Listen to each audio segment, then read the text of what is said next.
appreciate it though. Scotty Too Hottie? Scotty Too Hottie is a wrestler from like 1999. Oh, What? I'm so lost. Somebody in the chat, Radio Rafa said Scotty Too Oh. Hottie is in the house. And I guess he's talking about Scott Miller. What's up, Scott Miller? But yeah, Scotty Too Hottie is a wrestler. He invented the wrestling move, the worm, which is him just doing the dance move, the worm, and then chopping somebody. wow. So it has like no effect besides Zero. It just the makes fatson of it. It takes longer to do. is what it does. Might like hurt his arm in the process. Yeah, exactly. Or you Well, might whatever he did before that move is actually the good ones that makes him lay still for 2 minutes while he does the worm across the ring. Bro, if we started trying to kidding. talk about the logic of how wrestling works, like, No, have you ever watched one match and they whip each other against the ropes? It's like, why do you keep running, guy? Yeah. Like, why don't you just stop? There's that one guy that holds onto the ropes, and everybody's like, "Whoa, the big brain on it." Wrestling is the stupidest thing that I So you don't watch this show? love. I don't. No.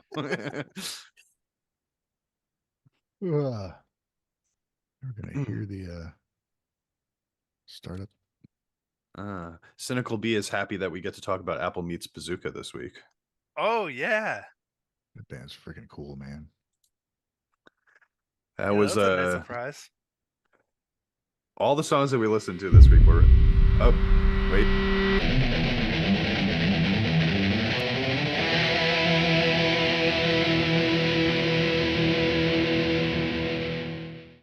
Welcome to the Guys and Guys podcast, where we talk about Japanese music news as well as whatever else we decide to discuss. Everybody, glad you're here. Yes. Thanks for joining us on this wonderful Sunday. It is wonderful. Now a Sunday before I have to work, which kind of sucks, but wait, whatever, whoa. Is it? Did you get another job? I got a fucking job. Oh God, that sucks, but it's great. I had to that cave sucks, in, man. Yeah. Reality bites, right? Yeah. Yep. Same type of gig as you had before? Hell no, dude. Oh. A lot less responsibility. Well, I got to be careful because they might be watching. They're aware of my YouTubiness. Oh, right. And in 2023, we got to be careful that employers are just watching all social by media less anyway. responsibility, I mean I'm not in charge of a $500,000 machine. It's just dealing with people, and that's cool. I can deal with that. That's nice. So I mean, I hate dealing with people, but I get it. Yeah, it's fine. It's part-time. I'm not abandoning this whole idea. It's just part-time. So now I got to go to work tomorrow, which usually it's for the last few months it's been like, whatever. I'm kind of excited because now my time's back to being limited. I have time to do this stuff, so now I'll actually probably do it. Yeah, right. your time's more I valuable. can freaking do it at 3 a.m. It don't matter. And then it's like, oh yeah, you got to get up and get your kid to school. Yeah, it's like when you got a window open, you feel like you're forced into doing the stuff that you should be doing, but like when you take the window off the wall, you're just like, okay, I'll do it. I feel like it. Yeah, I get it, man. Over the last couple of months, I went from doing what I was doing, on YouTube and stuff full time, to picking up a part-time job, to making that part-time job a full-time job. So yeah, it's annoying, but money. Yeah. Gotta be able to do what you want to do. And if what you're doing isn't letting you do it, then you have to do something else that helps you do what you want to do. Right? Lots of doing it. Just do it. Exactly. That makes sense, doesn't it? Lots of doing it, man. Lots of doing All right. What's going on? We got doing a lot of festivals going on this summer, featuring a lot of our favorite bands. We got four new songs of the week, featuring Sum 41, Grotesque Creatures, Apple Meets Bazooka, and Omake, I believe is what the other one was. Yeah, I was trying to figure out what that said. I had no idea. I actually read it. I'm like, oh, I know what that means. Well, I don't know what it means. I know what it says. From like your Japanese like phonetic pronunciation. Yeah, they're three basic hiragana, and I knew what they were. Wow. Don't know what it means. There's different levels of. Was that the one I picked? Because I don't even remember what it was called. This is like the first time that's actually come in handy for us, man. Well done. All right. So, Champ, I guess we kind of heard about you week. You want to add anything else to that? Yeah, sure. Yesterday, I played in a beer pong tournament. That was fun. Did you win? I didn't. I made it out of the first round. Oh no. I got knocked out in the semifinals, unfortunately. It came down to one cup. It's been so long since I played beer pong, bro. Like this, like we're talking like decades at this point, right? But yeah, we were just like a bunch of my friends from like back in the day, they were like visiting for Christmas season and stuff like that. And we happened to have them all around at the same time. So it was fun, man. Like it was just like one nice. of those things where it's like you're not going to do that all the time, and it wouldn't be fun if you tried to do it all the time. But like once every fucking 10 years, yeah, hell yeah, dude, it was Sure. good times.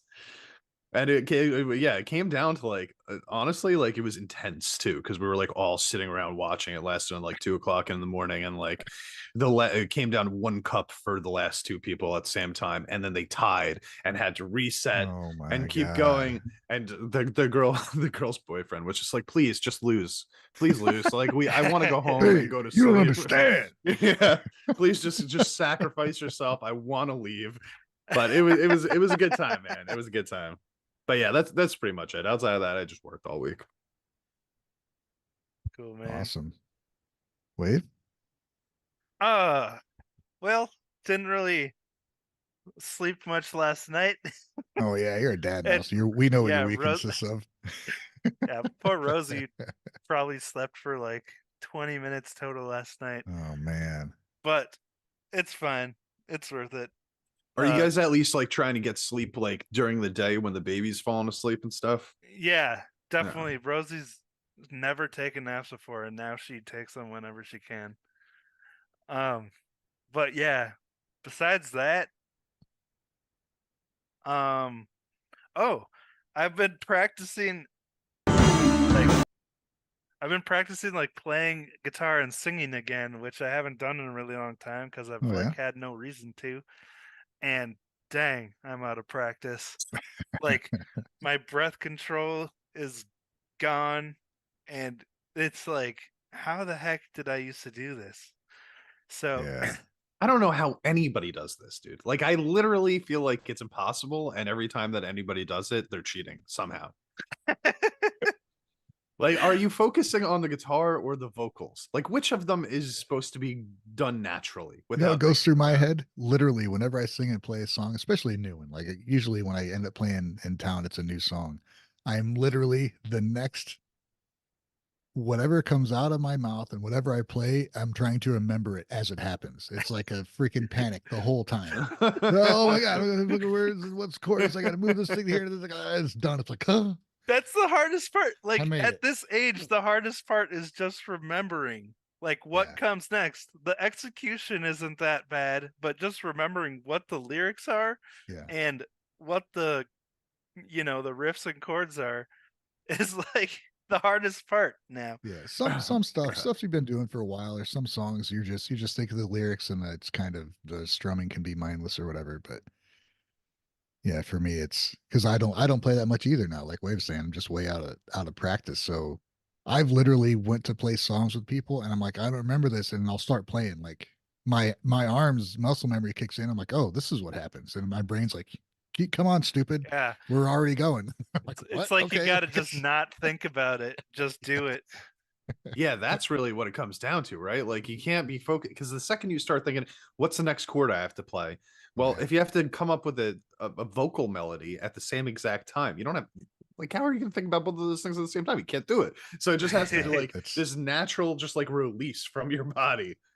I made a surprising amount of progress though, like in a practice session, because the song I've been working on that I want to make like I want to be able to play it like live, and it's for some reason I wrote a lot of riffs under the vocals that are like opposing rhythms and stuff. So like it's just running over the same phrases over and over again, figuring out like where the note goes and where the voice goes and Yeah. like how to fit them in between each other. But Yeah. like after you do it so many times, it kind of just starts becoming muscle memory like Rand was talking about. So it's cool to see that, the practice paying off in the session. That's good. Yeah. If I guess the answer a different way. If you're trying to be creative, it's very difficult. If you're not, it's pretty easy. Yeah, right. Like if you want to, if your vocal melody is the same as your guitar melody, you could do that no problem. Yeah. Right. The problem is the two melodies at the same time. I'll always have this issue. I think this is the personal problem with me because you sit me behind a drum set and with my hands, I could do whatever you ask me to do. But the second you ask me to start hitting that bass drum with my foot, I'm done. It's over. I can't do shit anymore. I lose it all. 404. Yeah. What about you, Alan? What have you been up to this week? Pretty good week. Just same old, doing reactions. Recorded another song this week. Did the drums for it, so another one down. Nice. Cool. Did you use the bass drum? What? So you are capable of doing that? I'm just asking. That's I can. Or did you use a drummer? Oh, he had a drummer. He's cheating. Oh, Got a whole drummer. He's doing it the real way. That's how you do it. You with get a a whole band. drummer. you bring in somebody that knows how to do it. Yeah, I should have thought about that in the past, probably. Yeah. It's the easiest way to be a band, dude. Just bring in other people who know what they're doing and somehow be a part of it. How? Yeah. Alan's a good collaborator. Yeah. That's why we're all here. Speaking of collaborating, I joined back with some old friends, old punk band that I used to do called Thug, and we did a show this Saturday. Never practiced at all, so together as a band, the bassist was just like, "Hey man, you want to do a show in a week?" I'm like, "Oh fuck, sure, let's do it." And then the drummer was like, he said he was down, so we played like a 10-song set. This is punk at least, but it was originals or covers? Originals, all originals. It was amazing, dude. We had a packed crowd. I was so happy. Dude, wow, cool. What a rush! Is this stuff you knew before? I've learned it once in the past, but this is 5 years ago. Damn. So we're like punk. So it is punk. It is punk. But if you guys seen me on stage, I dance around like a maniac. So I definitely practice every day to make sure luckily I've been staying fit, so my energy wasn't too gassed when I did it. It was amazing, and then we got offered like 5 shows afterwards. It was crazy. So I was really happy with it. I was like, and then nobody knows that we just like met up. Everybody loved it. But there was a band also that played before us. Her name's Edie, and she plays bass and sings, and there was a punk band before us. I sent a clip to in the GG, and she fucking killed it too. So she played her band, and then our band played afterwards, and it was really good. Like it was definitely highlights. And guys, I was just so happy to play, man. I'm just so happy to play. Like we got done, and then I wasn't expecting that many people to come up to us and be like, dude, you got to come back and do this. I'm like, wow, okay, we still have it. Let's keep doing this. So then after that, I got offered a gig in Boston. So I'm going to be playing with a band called Cometa. So now I'm in like 3 different bands. I don't know how this happened. So now I got to learn. You must have been bored. You had too much free time. So I'm going to be heading to Canada at the end of this month to do collaborations with Vicky and some content creators up there. Sweet. And we're recording BMC later this week. First in Canada, and then when I come back, I'm going to Boston in mid-January, and then anyone that wants to see, I'll be playing a live show. I had the venue name, I already forgot it. I'll be playing emo night, is what they call it out there. And to me, I didn't even know half like the songs were emo, but apparently I kind of want to make fun of you for playing at a show called Emo Night, but I would totally do it too. Yeah, I'm at the point where I'm at the point where it's so funny because I'm so used to playing shreddy stuff like all the time. So playing in these 2 punk bands, it's so crazy how much I can move around. Like, right? Yeah, you don't have to like focus on like crazy riffs. I know, and then but the thing that blows my mind is when people come to me, they're like, "Dude, this is so technical." So I'm like, "What?" I'm like, "I'm just running around playing power chords," but I'm like, but I guess from like looking from afar, it looks crazy. I mean, because that's how I felt when I was watching the band before us. Edie, she was like just slapping on the bass and doing these punk songs. She had a beautiful voice. Ooh, sweet. And it was really good. I'll put the clip up in Discord, but she's really good. I did put a clip in there, and but It was great. It was awesome. It was everything I want to do. So my goal is just keep playing. So I'm looking forward to playing with Kometa, looking forward to doing all these new covers and our album. So just doing that all at once. It's been a juggle for sure. Dude, I'll be honest, like if I were to join a band nowadays, I think I'd want it to be something like a punk band, just because like I'd rather at this point in my life not be like staring at my guitar playing like really hard things all the time. You know, I'd rather be able to like move around the stage and play some fucking power chords every once in a while, you know? You know, and so there's a band that I never really listened to. You might know this band. Have you ever heard of Thrice? Yeah. Bro, I have like all of their albums. Dude, I'm covering a couple of their songs. I didn't even know who they were. How did you not know who they were? I don't know. I didn't even know that was considered emo. Like I was listening. Yeah, well, that's what they like. I mean, and then of course I know Fall Out Boy's always been considered part of emo, which I still don't get, to be honest. And it was like Yellow Card we're doing, or some of the covers or whatnot. I love Yellow Card too, bro. Well, at least that one album that they had. It's great. Yeah, well, apparently all that's emo, and I never realized that. I thought it was just pop punk, honestly. Yeah, you know, at this point, dude, like in 2023, they've moved everything that used to be considered punk into the emo category. What is up with that? That's so weird. They just, everything is emo if it's not just like regular rock now. This is what they think. I see it on TikTok all the time, honestly. Green Day is emo. It's like, Green Day's not fucking emo. What do you mean? Like, where did that come from? Eyeliner on, dude. That yeah, exactly. They look at photos and see eyeliner, and that's Kiss is emo too. Yeah. Yeah. So I thought like My Chemical Romance was emo, and like Fall Out Boy was like post-punk. Dude, you know who's emo? Saves the Day is emo. Thursday was emo. Like there are like, hey there, Delilah, what's it like? That's emo, bro. You know what I mean? I thought that was just pop. The Plain White Tees. Yeah, there you go. That's isn't that what that is? I thought emo was like My Chemical Romance and like Bullet. Yeah, me too. Like decent guitar, but you know, Bullet for My Valentine. Inherently whiny. I mean, I would say the epitome of emo is Taking Back Sunday. Like, if you know who Taking Back Sunday is, I thought it was like the bands that are talking about like crying in the corner and all that stuff. And I thought it was Death Cab for Cutie. Have you guys heard of August is Falling? No. Oh, check them out. They're great. And also, it's a joke band that actually turned out to be pretty decent. Oh yeah, like those happen sometimes. Like Steel Panther. This dude Pat Finnerty, who's freaking brilliant YouTuber, he was like kind of making fun of emo, and he's like, he made a fake band and like wrote a quick song, and then people were like, dude, that's great. And he's like made a fake album cover with like stock photos, and the dude in the photo's like, hey, that's me on your band cover photo, and I play guitar. So he ended up putting a whole band together, and they like played shows. No way. Well, it's Spotify. That's hilarious. I was gonna say too. Ryan was saying, so you know how I said we didn't play this band 5 years ago, and that was the exact same premise of this band. It was a joke to make fun of the hardcore scene. That's all it was for. So we don't. So you know, I showed up in bright orange shorts, green shirt, and a yellow guitar, and everyone's like, who the fuck is this guy? And like, that's awesome. And like the whole point of it, like the lyrics is like one of us were like, you paid $10 to see who? Like is one of the songs. It's pretty much like we're just sitting there singing about like how we can't afford this shit and stuff. It's just like songs like that. But there's something not taking yourself so seriously that I really enjoy in music. And it translates because you could tell the people are having fun.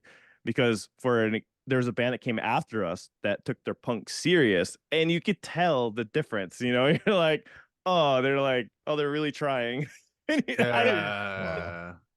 And like that's not the point of punk. Like no, it's supposed to be anarchy, right? Like but, dude, did I ever tell you about when I went? So I went to South by Southwest, and I was with this other band I was playing. This was the time that I went on like tour across the country as a bassist, and I wasn't in the band originally, right? Like I was just filling in for them on this tour. And I was wearing my regular, like, I'm in a metal band outfits, the stuff that you guys see me wear most of the time today. At some point after we played like our third show, one of the guys from the band came up to me and was like, yeah, so are you planning on wearing that bandana tonight? And I was like, yeah. It was like, well, do you think like maybe you could dress a little more like us? And I was like, no, absolutely not. You want me to play in your punk band and conform to you? Like, what is this noise right here? Lost the plot. Yeah, it doesn't make any. Yeah, so it doesn't make any sense, right? And then the bassist and the singer for us, he was dressed as like he has like a vest on, like all like buttoned up, like a snow hat, like he's like those Christmas movies you see with like the dude with like the nice fancy sweater on. That's how he's dressed, right? Mhm. And then the drummer is like long bearded metalhead with sunglasses on, and we're playing punk. This is what it Nice. should be. This is the essence of thing. it. Yeah. I need to find a picture of it to show you guys what I'm talking about, because when you see it, you're like, what the fuck? That's looks funny, ridiculous. No. I want to see You them guys, play did I live freeze? now. I think it froze. No, Yeah, you're well, still I can, talking. I hear can you, hear but yeah, you, your but video. you've got a big There old you go. smile on your face. You're Hey, you're fine. back. I still see Internet your went video. out. Oh, there it is. Okay, I'm back. Yeah, true. Anybody else have anything they want to talk about with their weeks? No? Sounds like no. I mean, I had a good week. I mean, worked a few days. Did I have stuff out for interviews? That's I just sweet. wrote a new backing track yesterday. That was fun. Oh, cool. Tried to learn "Choose Me" by Band-Maid, and Right? that was disappointing. That's tried and failed. Disappointed so in yourself. here's the thing: like, there's videos of them playing like alone, like doing self covers and stuff, right? But I don't use those, and people are like, why don't you use those? It's like, well, I can't use those in a video I can put on YouTube because they're paywall stuff, right? Right. So I think I'm just going to listen to what everybody can listen to and figure it out that way. It seems more fair or whatever. Hmm. So I listened to the studio track for like the rhythm, and then I was trying to hear lead, so I checked out some live stuff, figured out the first solo, and then it came to the last one, and I listened to it. I'm like, I have no idea what the hell's going on. Yeah, where No somebody idea. write up the tabs for me, please. Yeah, dude. Like, So I looked it up on YouTube, and there's this dude, Jose Pablo GL, who does a lot of Band-Maid covers. He's freaking great, dude. If you haven't checked out his channel, check him out. So I watched his, verified like some stuff I had already learned, and then got to the end of it, and I'm watching him play it, and then I'm looking at my hand like, do that, hand. I just watched it. You need to do the same thing. It just wasn't working. I got bits and pieces, but stringing them together, I'm like, fucking nope. Looks like this is a fail. I apologize. If you want to learn how to play the song, watch this guy's video. Dude, it's so much harder when you're live, though. Like, your brain doesn't work. Like, I wasn't doing it live. I didn't do a live stream either. I was just doing this recorded, but I just wasn't getting it, man. Well, even on camera, just like, I don't know. Yeah, so but it was a good time. I made the point, like, if you're learning somebody else's song, it's always harder for somebody else to play whatever it is they're playing than it is for that person. Like for whatever the stuff I play all the time may be difficult for somebody else, and it's sometimes hard for me to even explain what I'm doing. It's just natural to me. So if you're having trouble learning something, it's not because you're not able to. It's just because it's a different path. Dude, and the creator's mind has like a trajectory, like they have like this path that they know that they want to go on, so they're not thinking about it in like the ones and zeros the way that like somebody learning it has to think about, right? Like we have to think about translating it from their brain into our brain. Their brain, they already have it. They don't need to worry about that type of thing. Learning anything I always find is difficult because I remember the first time that I tried to learn like when I first started learning guitar, right? I learned Offspring's The Kids Aren't All Right solo, right? Because I was like, oh, that sounds like something that I can play. Like it's not that difficult, right? But as I was learning, I was like, I know all the notes, I know where I'm supposed to bend, I know the timing of it, but for some reason it feels so soulless coming from my fingers right now. Yeah, dude. And that's what the thing with what Konami does is so different. And me and Alan have talked about it too. It's just she's so different than anything I do. And she's not a just play the scale type of player. She really is creative with her movements and her phrasing. And so out of curiosity, I said, Elliot, because he's been learning all sorts of stuff on his own. He's been learning a lot of Pantera, Dimebag Darrell solos and stuff. I said, hey, I want you to come check out this song. I said, I want you to just learn the solo on your own. I just want to get another gauge on this. Because he's tackling stuff that I wouldn't have tackled a year into playing guitar, He's like, all right, so we'll come here and listen to it. So I sat him down and I played the video, and he's like, all right, that seems like I could do that. I'm like, okay, listen to the last one. And he did the same thing. It went through the first couple of movements in the solo, the outro, and he's like, what? He was like, what? He's like not computing. Yeah, we talked about it, and he's like, I don't think I want to try and learn it. Like he just didn't even want to. He's like learning Dimebag Daryl solos like crazy, and he saw one Konami solo. He's like, yeah, I don't want to learn it. That looks too weird. I get it. Yeah, she's like one of those guitarists. Like I know I've said it a million times, but you know, on the same way that like if you try to play a Slash solo, it's not going to sound the way that Slash plays it. Oh, sure, yeah. That's dude. why Yeah. I've given up on doing covers. I'm just like, what's the point anymore for me? You know, Well, and I know trying to I'll get imitate it. someone else.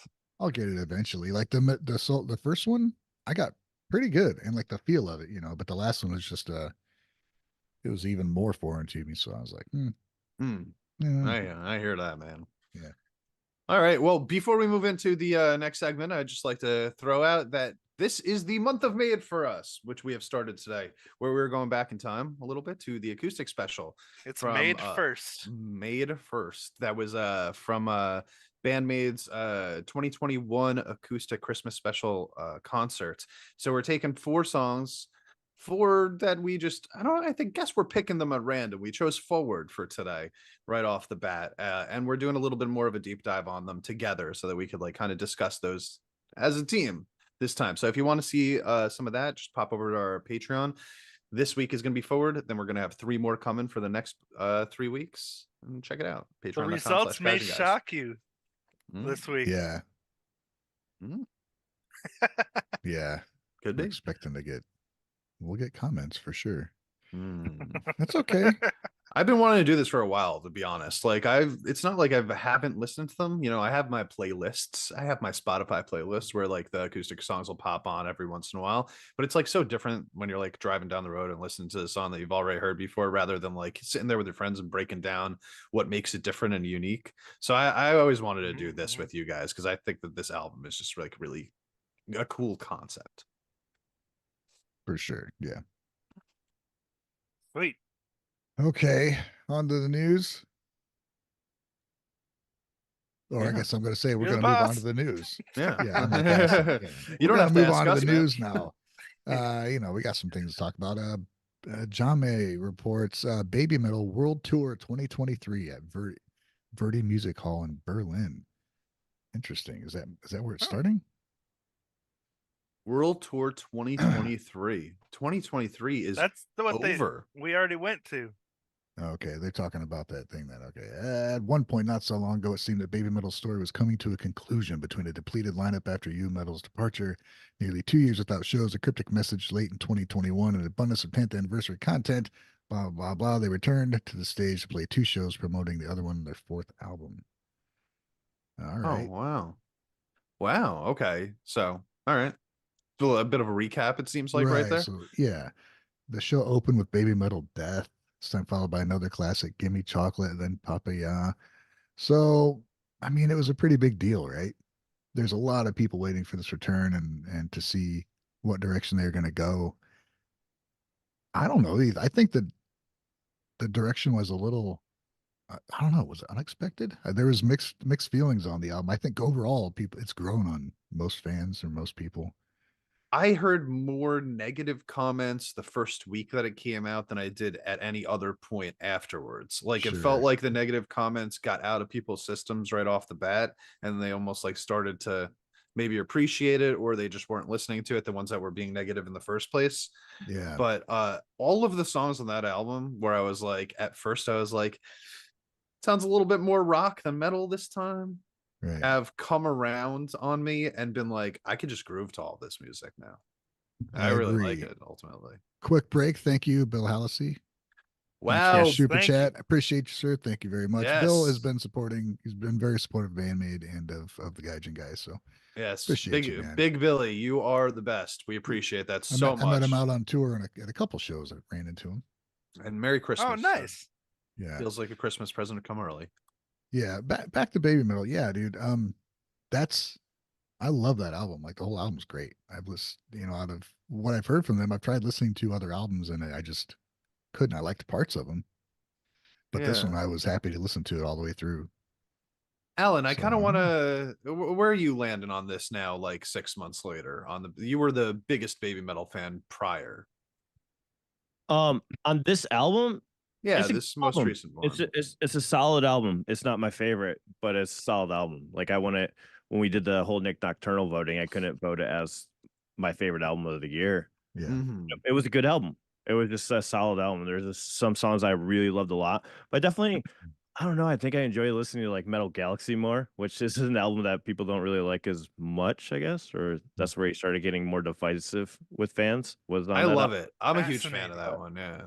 Yeah, but I thought Metal Galaxy was like really cool. But that could be because I like hearing a lot of different things in one album. The new one was very all in one direction, you know, and very for my brain, I need it crazier, I guess. Well, what about That's the set list, man?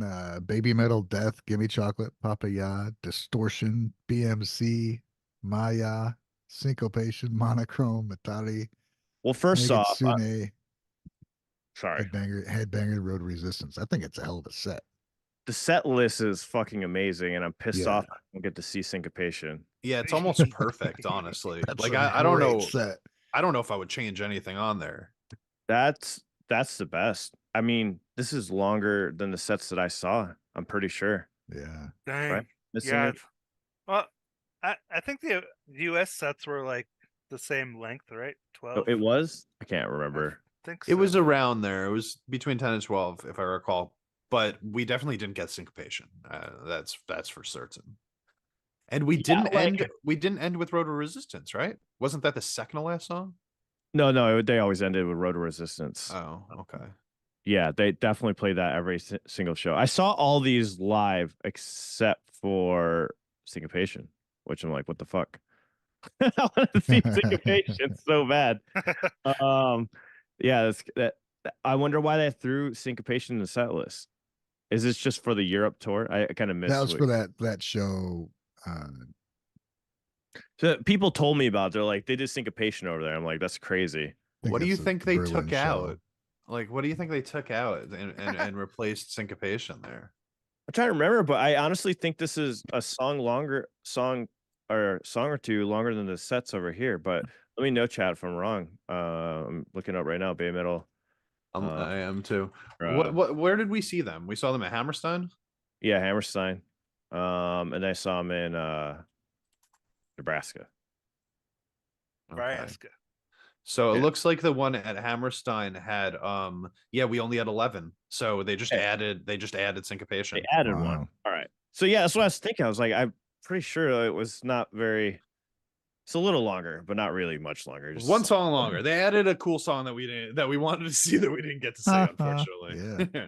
I mean, Syncopation is like my favorite song by Babymetal. But also, I don't know how it's going to sound without Mikio on it. I mean, Mikio is a very integral part to that song, in my opinion. When hearing it, it's phenomenal. Simno City got Brand New Day and Time Wave. Okay. Oh, wow. Brand New Day is a hell of a song too. That'd be crazy to be played live. Do they ever play Starlight live? They don't, right? I haven't seen that in a while. That's a bummer to me. I really like that song. It might be my favorite. They definitely played it live. I see. It's not one of my favorites because it sounds so much like their other songs. I love that song, but like which songs? It's like the one. It keeps that same melody going or whatnot throughout the song. I still like it. It's still a good song, but it was just like they always use that melody from Starlight. I think I just view it as like their most metal song because it just feels like it's like a metal front to back rather than like a lot of well, yeah, it like comes in with that heavy guitar riff, right? And then it really doesn't stop being metal at any point in the song except for the bridge where they start singing Starlight like, slower. They're singing like but that's a bridge. Like bridges are, even in metal songs, they could be anything that you want them to be. I don't know. I guess I just always thought of it as like their heaviest song, so I kind of always wanted to hear it live. Oh wow, I definitely don't consider their heaviest. I think I don't think I've heard that. Really? It's the song they wrote for Mikio's death. Oh, yeah. Maybe I did see a live version. Wait, those are the. That's what they think, right? They think it was written for Mikio's death. I don't know if that was confirmed. It's a theory. Really? Oh, I was just like, based on the lyrics, it just makes so much sense because it's like, I feel you. because he was a stargazer, and that's how he Right. died, like falling off the tower or whatever. So starlight, and they're talking about how he'll always shine and stuff like that. I don't think they ever confirmed it though. I think it was just fans. No, yeah, even if they didn't though, I'm gonna commit to it myself. I believe it. Champ has confirmed Right it. on. First. There you go. It's officially confirmed by Champ. Confirmed at a medium level. Confirmation level of medium. Well, right on. For the article concludes, says Babymetal's European tour is still currently in progress. The shows in Luxembourg, Italy, and Spain rapidly approaching. You can get the site has links to tickets and stuff. So they're still going, man. Rick says Sue has mentioned in interviews that she thinks of Yui when she's singing Starlight. Interesting. Wow. Interesting. Well, I suppose they both at the same time were out of the band, right? I mean, it's pretty close. If we want to get really tin hat theory, does that mean Yui passed away? Oh, my come God. on. That's the whole trick, right? Whoa. Maybe Yui was Mikio. Well, maybe they were one and the same. What Kova said in the what was it, Clear Night or no, Black Night? Like Babymetal in general came to an end and passed away, and then was reborn, right? Yeah. So. Yeah. Oh, the tour ended this week in Madrid. Duran says so. I guess it's done. Gotcha. But you know, so well, good for them. Good congratulations to Babymetal for positive, well done 2023 World Tour. I'm really excited to see what album they come out with next, though. After hearing like the Metal E, I want to hear. Could be a jazz compilation. I'd get on board of that. Jazz metal fusion would be Which sweet. would be awesome, actually. Because I know the comedy band can freaking do it. Yeah. I mean, that's what syncopation is like. It has so many jazz elements, you know, when he was sliding in and out of those guitar licks. That'd be awesome. I agree with you, Ryan. Like hear something like that. I want to hear an album like in the style of like, you know, Brand New Day and Syncopation, like those really intricate guitar riffs. That'd be really cool. Yeah. Like, even bringing back the progressiveness of Rondo of Nightmare and stuff like that. That'd be insane. I don't know direction though. I feel like there are a lot of Japanese rock bands though that have like fusion jazz right now already. Yeah, like, but Babymetal does it in a way where it's really catchy for people. Like, yes, you can do that. And some of these bands though, I forget about. And there's only certain bands that are memorable. You remember those licks and those leads, you know? This is what I've been noticing. A lot of these bands have been just like blending together. I'm like, what's standing out, you know, other than the usual that we listen to? Dude, it is getting hard to remember all of them now because you find these really solid ones that are like 500 subs in, you know, and then you're like, okay, well, this one has 15,000 subs and this one has 500,000 subs, and they all seem to be about the same quality. And you're like, how am I supposed to remember each of these now? Well, guys, stay tuned too. Make sure you're subscribing to this channel, hitting the bell for notifications, because I am interviewing Imagination about the shows in Spain. So make sure you do the bell and what? The theme song started playing. Also, we have an interview with Jay Lynn coming up. I'll be posting it after this podcast, so stay tuned, guys. Sweet. A lot of extra podcasts coming Who's up. that? Sweet. He's a Band-Maid fan, huge Band-Maid fan, huge Japanese music fan. He plays guitar, left guitar, and right-handed. He feels like it. He was on one of the BMCD covers that I did. Oh yeah, he did like 3 of them. He did like. Did you say and right-handed? And right-handed. Like he decides. He's like sometimes he'll practice right-handed, and then sometimes he'll do left-handed. Oh, okay. What? Being right-handed isn't that big of a deal, dude. yeah, but like he intentionally will sometimes work on it. Oh, okay. So he's normally left-handed. Would you believe that he's right-handed? He's naturally He's naturally left-handed. He learned right-handed, and then Dude, that's cool. Gotcha. He's like, I do it as a party trick now. I'm like, okay, that would be pretty cool. Right on. All right, let's go over to J-Rock News. Band-Maid report. Band-Maid rocks Yokohama Arena for 10th anniversary tour finale, which we have talked about. When was this? When was it? November 26th. Band-Maid took the stage at Yokohama Arena for the final stop on their 10th anniversary tour with a 33-song set list, including 2 new songs as well as an extensive acoustic set It was Band-Maid's longest and most ambitious show to date. I don't know. I think that was a weakless set list. Not enough songs. They could have made it. Yeah, they could Yeah. have made songs. Yeah, that's why they're giving us another concert, because they didn't play enough. That's how awesome they are.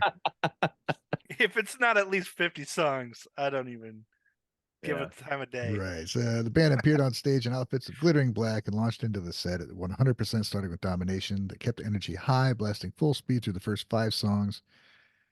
It was only after the 5th song, Unleashed, that 5 members took a moment to pause and address the audience. So, yeah, it's just you want to go check out the article. It's just a good write-up about Band-Maid and the show. Rick says they got the audience size wrong in the article. They got the audience size wrong. Well, you know what you could do? You could just go to the last 3 podcasts that we've done, and we talk about this extensively. Yes. So if you want more thoughts on our on how we felt about that show and the actual number of people that were there, just go listen to last week's. Yeah, I put a timestamp of the review too for you guys. Right. Sweet. So it's even easier. Yeah, so we've been talking about this out. one for weeks because we loved this show. This was great. Worth revisiting. I mean, even our month of Maid is a spin-off because we all remembered Forward. Yeah. They're like, we gotta go back and check that out. That was the inspiration right there. Yeah. Hearing Forward on that set is what made us want to actually do this for the Patreon. Yeah, right on. So yes, we reviewed it. Barks has a new article with Band-Maid, and I thought it was interesting because it's called Band-Maid Professionalism. Instead of going over their show, they kind of just point out how they handle themselves and, their themselves at their shows, and the amount of professionalism involved in what they do is rather than just their musical skill. It's not just a review of the show, I guess is what I'm getting at. Wow. But it's worth a read. That could never be written about me. Right. But it's at Barks, and it was just a good interview, or a good article, I think. Not necessarily an interview, but it's just a different take. I haven't really seen somebody look at them in that way. I just thought it was worth sharing. Go check it out. Cool. That is a very Japanese topic to talk about, Professionalism. Yeah, let's see. because there's so much honor. Yeah, there's one of the paragraphs. The high level of technical prowess of each individual can be seen in the battle-like session scenes that are incorporated throughout. Moreover, it seems that to me that it conveys a certainty and fun of the combinations between the members more than the techniques of each member, which is a huge thing for me with the band. It's like, they enjoy each other's company, like just being part of the band. And when they do their, the battles where they play back and forth, they're just having a blast, dude. And that's something I like seeing in a big show like that, a huge show like that. They were still completely themselves and goofing around to like lounge around on stage and stuff. I think that's great. 100%. It was definitely a big show, but they still treated it like any other show. Yeah. I love that. They can just watch their old videos, cringe, and have a good time. Yeah. Who does that, dude? That's awesome. Like surprise them on this live stream. It's such an authentic performance. Okay, what else we got? Kai, we are fun. Concert goers agree. Oh, Chai. Chai. You guys know something about this? Yeah, it means tea. Tea. It means I tea. almost saw them because they were in Minneapolis last year. I wanted to see them, but just didn't. Well, this is an article on the Gaijin Guys podcast. They're kind of fun. Go to gaijinguys.com. You can check out this article. This is from Jonathan Lane. Mm-hmm. We are fun. Concert goers agree. On October 11th, Tokyo-based pop band Chai bounced into Philadelphia toward the end of the 12-city North American tour. This is their 4th time overseas, including Europe and Asia. Nice. That's pretty decent. Yeah. Yeah, no, that's good. I have not heard of them before. Wow. Wait, what kind of music are they rocking? Well, let me read on. At Johnny Brenda's in Philadelphia, the 4 members of Chai march onto the stage in outrageous shiny pink outfits that have to be seen to be believed. The happy quartet greets the crowd with a bubbly introduction and eases into the soothing, jazzy song Matcha from the 2023 self-titled album Chai. So I guess is everything tea-based? Matcha Chai. Chai. So their name is like tea. That's the name of that song is like Tea by Tea. Well, it's a kind of tea. So I guess which so That's yeah, so man. funny. So Neo they're making Kawaii. news, man. They're busy. They're busy. That is interesting way to put it. Neo So basically, Kawaii. new, cute, New and cute. Kawaii. But yeah, they have like a fun, catchy, poppy sound. Like the first song I heard from them still is stuck in my head when I see them. It's like, we are the cuteness, come on, yeah. It's like just such a catchy, fun, simple melody, but it's I feel like you should know. add that type of vocals into your next track. Definitely. Like you pulled that off. Awesome. Jonathan wrote that kind of asked the crowd to enthusiastic agreement. Everybody is a little strange, right? Everybody's not normal, right? We all living our own life. We're all living Neo Kawaii. Okay. So there you go. That's nice. Pretty cool. Cool. Worth checking out, I guess. Man, I wish I would have seen them when they were in Minneapolis. They played like, First Ave, the place that Prince founded in Minneapolis. Yes. They have like the 7th Street entry. It's a tiny club that's connected to it, like literally tiny, where you're basically sitting on the stage, and that's where they played. So it would have been really cool to see them there. But I blew it. Yep, you screwed up. Awful wave, just terrible. All right, let's see. I guess we're in we moving into quick news. I guess we're going into quick news. Yeah, sure. We'll call it quick news. Marty Friedman completes recording new solo album. Marty Friedman, he's played for Megadeth. He's been big in Japan for many years. So new solo album. I think that's cool. Yeah. Sunday, Marty took to social media to share a photo of him laying down a solo at a studio in Italy. He included the following message. I just finished all the tracking for a new album. This time I did my normal guitar recording in Japan, then came here to Italy for 2 weeks to record with all vintage guitars and amps. Can't wait to share this music with you. Well, I hope we didn't use any modern technology to record those vintage guitars and amps because it wouldn't matter. That's gonna change everything. Yeah, exactly. But I am happy. Recording software as long as you're happy using what you're using to record, you're gonna get what you want. I wonder if how influenced. I mean, it's definitely going to be influenced, but how obvious the influence will be from the Japanese music that he's been listening to on this new album. From the other solo stuff I listened to, it's pretty apparent. Is he doing vocals? I don't think so. Be interesting. He says I got 15 solo albums now. Each time I try to do something new and something I've never done before. The dude's been busy. I have not heard any of that. Yeah. Now this guy left behind a legacy. Has created a legacy to leave behind. He could go back, join a band for the rest of his life and be good. And he's like, nah, I'll play a gig with you, but that's what I want to do. Hey, Bill brings up an interesting topic though. Like, what if he's one of the people that's going to do some collab work with a Band-Maid on the next album? That'd be it would make great. a lot of sense, right? He knows who they are. He's talked about them. We've heard him talk about them before. So if he's not overseas, so it doesn't count. Yeah, he's technically Japanese now. Yeah, but he's going to Italy. so he can be collaborated with Band-Maid. In other news, Gene Simmons says Kiss avatars will get better. That just cracks me up. They're spending $200 million to take it to the next level. Oh my god! $200 million. Just fucking retire and shut up. Can you imagine just throwing $200 million at something in a computer cutscene that plays your songs? Didn't we talk about that last week? Well, we talked about their avatars, but they're making improvements. Yeah, it says they will get better. Apparently, they weren't well received the first time around. I mean, if you didn't see them, they did look like it, like a mid 2000s game cutscene. Is how good they were. It's like, wow. That makes me want to see the original. Check it out. It's out there. The fact that they think they need to use $200 million to improve it, though, like I'm pretty sure you can make like passable avatars at this point for free. I think there's like freeware where you can do that shit now. Yeah. Oh well, at least they're trying. They're trying. Oh, cool. They're making money until they get buried. Oh yeah. In their Kiss coffin, which actually exists because they did make a Kiss coffin at some points. Yeah. Like, I wonder how many people are buried in Kiss coffins. How? They did? Oh yeah, they did, dude. I remember when he released that thing. I looked Kiss at it. Coffins, Kiss credit cards. They're pathetic. Okay. Anyway, enough about those silly rock and roll guys. Resurrection Fest.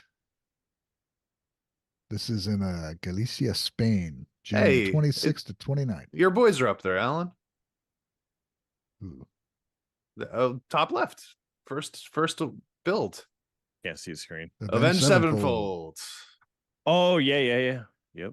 So Resurrection Fest, Galicia, Spain, Babymetal, Hanabi, Crystal Lake, Jaluka, Love Bites, Gnosis will all be appearing. These are bands we've been talking about on the show. I think it's really cool that they're part of this big festival, man. Other notable bands you may have heard of include Avenged Sevenfold, Megadeth, Machine Head, Sum 41, Fear Factory, Electric Callboy.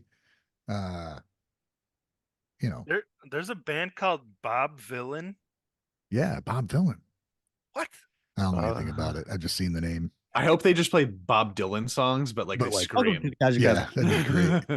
Bro, so Babymetal, I'm just looking at this list so we've got a lot of great bands up They're here, right? listed at the top. They are at the top, man. They are with the main acts.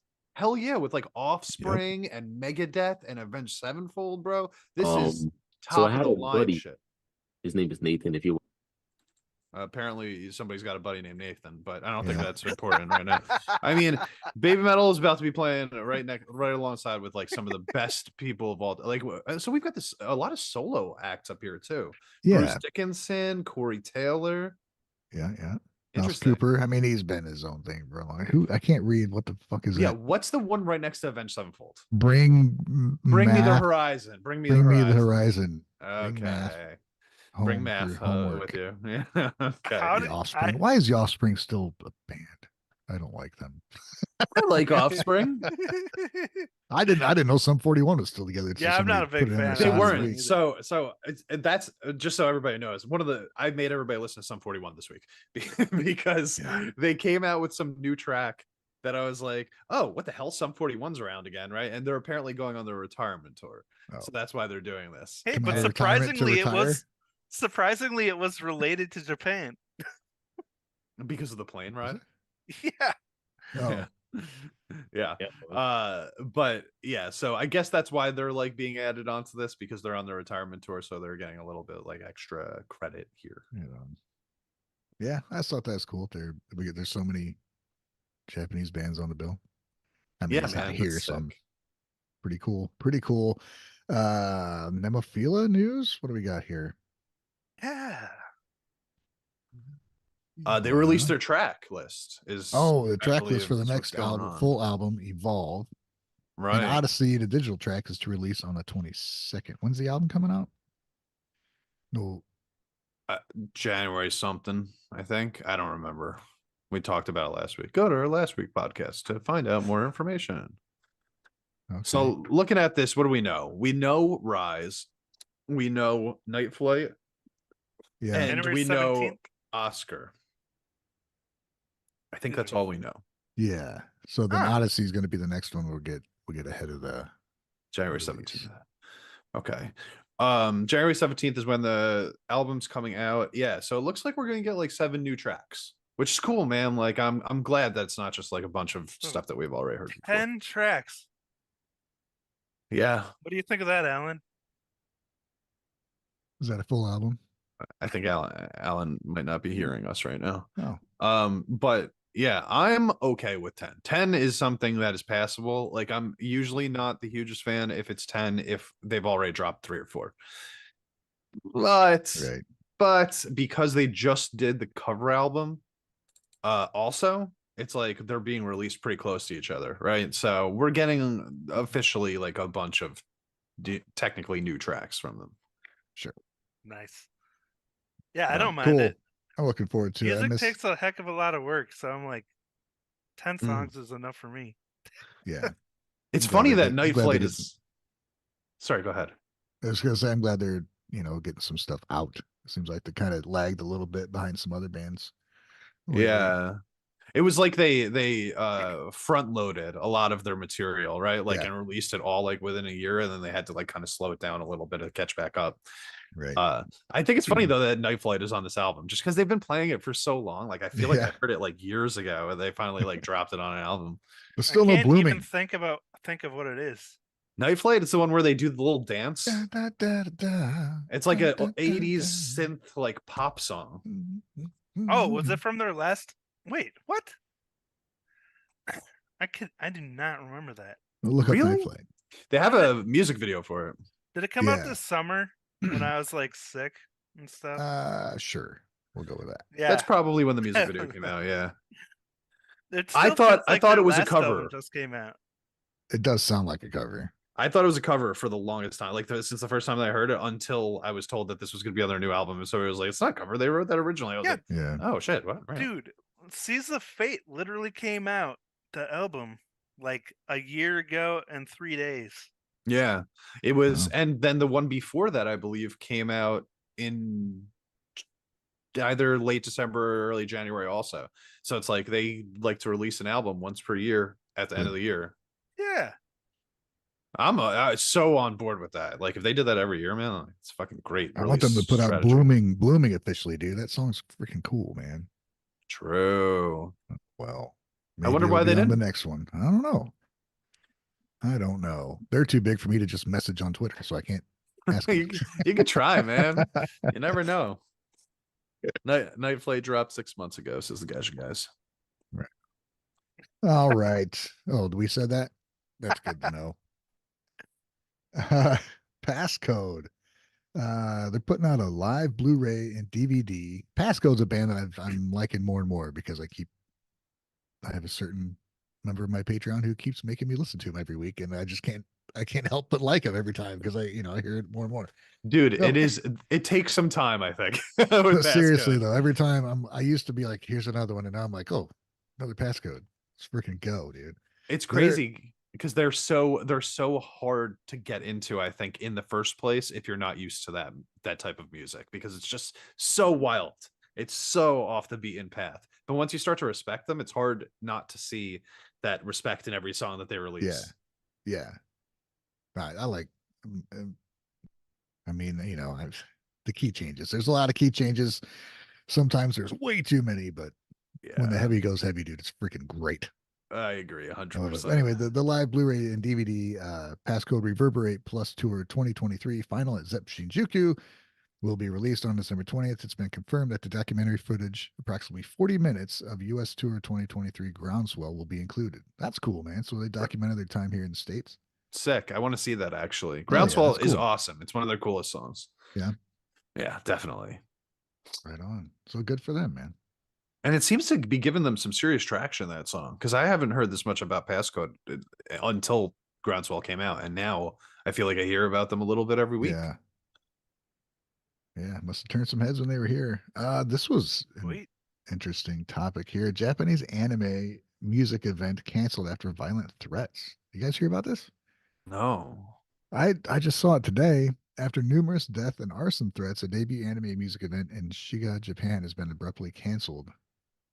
Aniloka Fest in Shiga was designed to invigorate Japan from the countryside with anime songs, was suddenly called off to ensure the safety of both performers and attendees. Takahiro Yamada, and Aniloko's composer and organizer, issued a detailed apology statement explaining why the event will no longer be held. It was early December. Oh, he briefly summarizes one of the threatening messages received by an organization partnered with Aniroka. Apparently, in the letter, it said it was early December.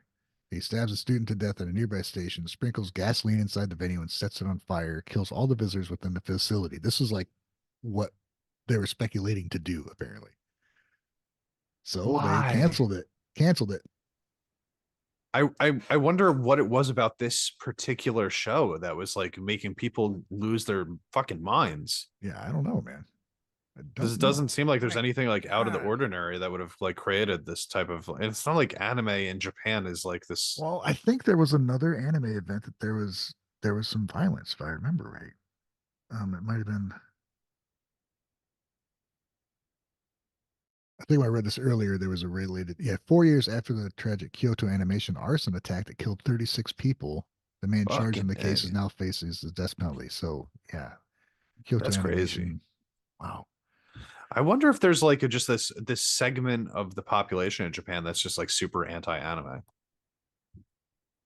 I don't know. He says it is extremely pathetic and heartbreaking to succumb to such threats, Yamato wrote. I felt frustrated and angry. However, there is nothing that can replace the lives of all the fans that have purchased tickets from Hokkaido to Okinawa across the country.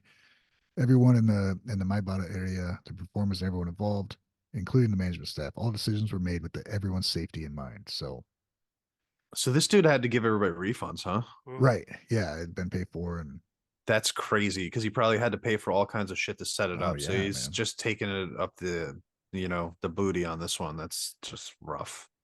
Yeah. So, I mean, I'm glad. It's obviously a tough decision, but it's made for safety of everybody. So nobody's going to get hurt there. So that's good. Yeah, it was the right move. Don't get me wrong. I just feel bad for the promoter because he's lost his ass Right. on that. So friggin' sad. That's crazy, man. People are just nuts. They need to calm down. Like, who cares what other people are watching and enjoying? Yeah, I feel like we got to remind people every week. It's like, let people just enjoy the shit that they enjoy and then leave them alone. True. You don't have to like it. You also don't have to listen to it or watch it. Fucking A, Jesus. Petite Brabencon. That's a weird set of letters. Pet, is it Petit or Petite? Petit Brabencon single, A Humble Border Transcends Genre Borders. So this is a band I haven't heard of before. Yeah, December 13th, progressive metal band Petit Brabencon unveiled its latest digital single, A Humble Border. Composed by drummer Yukihiro, the track transcends the boundaries of musical genres, skillfully fusing elements of both metal and electronic music. Sounds interesting. So this is Rio from Darren Gray. We talked about it earlier this year. Yeah, they started releasing some new songs and stuff. So they are still music. Oh yeah. The singer from cool. Darren Gray? Yes. Okay, Yeah, I can see him. His project. Yep. Have you heard any of the tracks yet, Alan? I might have heard that first one that came out a while back, but I don't remember, to be honest. Sounds so familiar, that name. It would be interesting. I'm curious. Okay. Well, is somebody on look if you like I wonder if it's anything like, I mean, vocally, I guess it's probably similar, but I guess we'll find out. I mean, Darren Gray, like the vocals in Darren Gray are all over the place. So it could really be like any of the types of styles. True. Yeah, Yeah, there's no really predicting what the hell it's going to be. Yeah, go check it out. He's got one of the most diverse vocals out there when it comes to styles. Right on. All right. New Lonesome Blue. Here's a band that's been kind of in the news and out of the news and back in the news. New digital single from Lonesome Blue. Rock band Lonesome Blue have released a new digital single featuring their support guitarist Yashiro. Let's see. Cool. I've been wondering where they've been. Released their first song since the departure of founding guitarist Narumi. Yeah. So support guitarist, does that mean like somebody that's just filling in for the time being, like temporary? Yeah, it says to our blues title track sees the trio's current support guitarist Yashiro filling the void. The song is yet another composition by Lonesome Blues ever-present producer, Lightbringer guitarist Mao. That's right. Didn't they lose 2 members? That's what. And features lyrics by Ayaka Yahagi. Yeah, Narumi. 2 Hour Blue can be streamed in full below.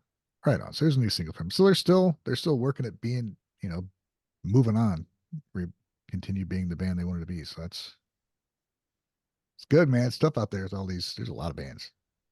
Yeah, I guess they got like they got a little bit of momentum when they first came out, and it was like you got to hold on to that as long as possible and hope that even if you lose a couple members, at least that name value of the momentum that you got in the very beginning continues. I hope that it does for them because they started really solidly. Yeah, that's such a blow to the band, losing 2 members at once. Right. Just in Soko Ninaru. Salmonka chosen as theme song for new anime Majo to Yaju. That's so Soko Ninaru is tied into an anime now, huh? Interesting. It must be like the wildest, most chaotic anime out there if one of their songs is going to be representing it. It's an NBC Universal anime. Oh wow. What? All right. Well, that's probably pretty big for them, man. Yeah. Oh yeah, that's cool. Sweet. And they've done other animes, haven't they? They had to have. I mean, they did covers of anime. No, this says songs. somebody's congratulating them on their first anime song. Good for them, dude. Sweet. They're definitely a band I think is a bit overlooked and underrated. I know Well, they did a lot of anime covers, so that's right. They did a lot yeah. of covers. Okay. I think that was their plan, was that they do so many of those, you know, they'll catch somebody's attention in that field. That smart move, hire man. these people. Yeah. Yeah, because they're an incredible band. If that brought eyes to them that weren't on them before, just a really smart move. Good for them. Hell yeah. Right on. That's all I got for news, guys. What do we got? We got a top 10 somewhere? Oh, let's talk about the songs of the week before we do Songs anything. of the week. I always do that, don't I? Yeah, I need we to could put also that in talk my about sheet. we could also talk about the our main title, which we actually titled. I was Oh, wondering. yeah. I was like, did we skip over that? Well, that was decided after the whole news thing is written up. So what are we talking about? So this was I watched a video a few weeks ago. It was just called something. I think it's called like does guitar still matter in 2023 or something like that. And it was this I'd never seen this person's YouTube channel before, but she was just like talking about what guitar matters. She's a guitarist, obviously. Is a guitar solo dead? Is that what it was called? That was Yeah, it was is guitar dead in 2023? yeah. Something like that. So basically, you know, she talks for like 10 minutes about guitar, and her overall sentiment is no, it's not, but it has changed what it means to the current era of music. So basically it's being used sometimes for different things than what we would have assumed it would be used for 20 or 30 years ago. And her main example was that there's a lot of people that might be discovering guitar for the first time through musicians like Taylor Swift or Olivia Rodrigo, these pop girls that are doing kind of like folky / punky music. And since rock is not as mainstream anymore, there's less people just discovering new rock and roll music, where the guitars are like being, you know, basically the most featured focused part of it. With these, it's more like you're getting like this acoustic sort of like, you know, almost background enhancing guitar work. Yeah. And I don't necessarily disagree with that sentiment. I think a lot of that actually does happen, where guitar still exists in a lot of the mainstream music, but maybe it's not as prominently focused on anymore and more just used as like a part. But it's not dead. Yeah. That's just funny. I guess it depends on, you know, where you are, because there's so much insane guitar that I can't even listen to it, man. But I guess if you're not seeking it out, you don't give a shit, really. Yeah. And I'm seeking it out, and you just can't get enough of it. So it's definitely not dead. It's not as popular. I mean, that's kind of been that way for, when did it change over, man? When pop radio just stopped. Radio used to be full of like legit musicians who wrote their own shit, and they were fantastic. And then it kind of morphed into a lot of hip hop kind of took the place of rock and roll as far as attitude and popularity. And then everything just kind of went electronic. It's like, oh, we don't need bands. Instead, we need 30 people to write one friggin' song. One shitty song. Yeah, it's true. I think a lot of it comes down to the fact, so this is a weird band to bring up, but like I honestly think that like once Fall Out Boy stopped being played on the radio, that was like the end of it. Where it was like we still had some of those bands that were hanging on by a thread that still played guitar as like a prominent They thing. play like a couple notes in a song, and that's why I give credit. That's why I give credit to Avenged Sevenfold, because remember they still stayed relevant on the radio after the fact. They did. You're right, man. Yeah, there's a couple bands. Very impressive, man. Yeah, because like when there's a couple notable bands like that, when you know, hair metals, their grunge hits, takes all that shit out, but then you still had Pantera. Like, no, we're gonna still play thrash, and we're still gonna play solos, and they kept it going. Right. And, you know, go ahead. Sorry, I was gonna say another band too was Tremonti's band that carried it over too. Those are the two bands I was like most impressed with that came out with like metal stuff, like actual like really well written. Is with Miles Kennedy, Alter Bridge. Like it was after Creed like went away and they came out with Alter Bridge. Remember they were playing Alter Bridge on the radio, and I was like, what the hell? Alter Bridge is pretty cool too. I like that. I like what they do. They have it some was. really progressive music. Like I know they had like their I couple never hits. really listened to them. You know, I got Creed. I just like, okay, it's Creed without Stapp. So I just never listened to him. I know he's not, Yeah, whatever. But I also know that some stuff I've heard. I'm like, damn, that's really freaking good. So I don't know. It's yeah. just, I guess it's a listening to so many things. Like, do I want to listen to this band in addition to all this? I was like, no. So I just True. didn't.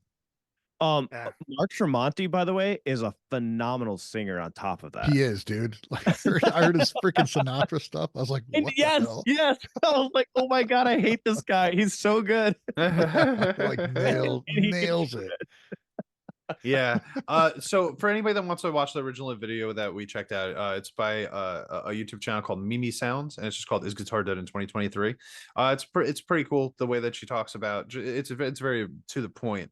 But even after she's talking about, so when she starts talking about the Taylor Swift and like Olivia Rodrigo, she's basically trying to say that people are gonna learn from the beginning, because like back when you think like, okay, go back to the 90s, right? Yeah. Regular mainstream guitar, half of the music was, I mean, regular mainstream music, half the music was going to have guitar prominently featured in that, right? But in 2023, it's more like you're going to leave those radio stations to find it, unless you are going to hear something like Taylor Swift, who's going to be playing folk guitar in the background, or Olivia Rodrigo is going to be playing sort of like an Avril Lavigne-ish style of pop punk, you know, where it's like not really punk, but it's like kind of got that vibe, and there's a guitar in it, right? And she's kind of saying that like people learn from that, but because they're learning, they will then go online and find out more about the other great guitarists from the past generations and be like, oh, you could do even more with this type of thing. So it's really just a door that will keep opening from. She talked about getting into like, she got into playing guitar, I think through like Taylor Swift, but then she discovered Jimi Hendrix, Jimmy Page, and like started to learn more of guitar history and who defined guitar playing as it is now. Which I thought was really interesting because, like, I mean, obviously, the show we do, the music we cover, we know the answer to this question in our community because, like, most of the bands we watch have amazing guitar in them. Right. Is it going to make it back to the mainstream, you think? It's been a long time, dude. Well, I'm just, again, this is very, very small sample size, right? I have my 3 sons, right? So I'm seeing what they're listening to. And something that's interesting that my son and his friends brought up. So I was going to take them to their first show yesterday. Unfortunately, I couldn't go, but they are somehow getting into 90s shoegaze and have no clue how. And they're mentioning all these old bands that I was like, never expect them to know who they are. And I was just shocked. Like, what Smashing Pumpkins is like a really big one between younger kids right now. They love Smashing Pumpkins. I don't know what it is, like the ones that are into guitar. And he told me it's about him and like 5 other of his friends. They're like this older 90s shoegaze of bands I've never heard of. They're showing me and like that. So I don't think it is dead. I think it's maybe in pockets of community. Yes. He plays guitar a lot now. Now my younger son's playing guitar a lot. Like this Christmas, or like they're like, we all want guitars. I'm like, that's a little crazy, but you guys can all share one guitar. How about Dude, my kids Elliot's playing all the time, dude. Yeah. So nice. And then so Elliot, though, he plays a completely different genre style, because you're telling me he's playing like Dimebag Daryl. Yeah, and he's like that. He's into like Pantera and like country. So it's so, and that's so funny. And my sons are like, they're into the grunge stuff. It could be because of me, but no, Alan, my son is the same as your son's, because he's listening to Smashing Pumpkins and Soundgarden and Nirvana and stuff like that. I played him a Nirvana song and I showed him Bush, and he's like, "Oh my God, it's fucking amazing." Yeah. And a lot of this does have to do with TikTok. TikTok is reintroducing this generation to stuff like that. But I do think that people, that brings them back to guitar then, because if it does up on TikTok, then it could lead down. I think there's a lot more guitar players. Well, I guess essentially there will be, no matter what, statistically there will be more guitar players. But I feel like there's a lot. It seems like there's a lot of like really impressive guitar players than ever before, or maybe well, it's easier to see them now because everyone can post to YouTube. But I think one of the things she mentioned in the video is like everything's cyclical, you know. Vintage stuff comes back. We saw like the 80s come back with Stranger Things. Now we're seeing the 90s come back. And like I think even with the way YouTube's going right now, people are starting to value the authentic stuff more than the overproduced stuff Yes. and highly edited stuff. And so like playing actual instruments, the authentic performance that took hard work rather than the electronic programming and stuff might follow suit and like make a resurgence because people just appreciate the authenticity again, you know? Yeah, I've noticed that this generation is going more to authentic things. So I was playing football They're with my starved son. for it. Like Yeah, authenticity. When we went out to go play catch or whatever, we're playing football with my youngest son, and we walked to the park every Saturday morning, and we were walking and we're playing, and I look at him and I'm like, "Are you wearing my fucking clothes?" I didn't say that, but he had my red shirt and my old jeans. I had holes because the new thing now is that they want vintage faded clothes. So of course, all my clothes are up for grabs at that point. Like all of my shirts have disappeared except for my new shirts, which is fine. Like my new Band-Maid and Babymetal shirts. At least they're not faded enough yet for them to wear them.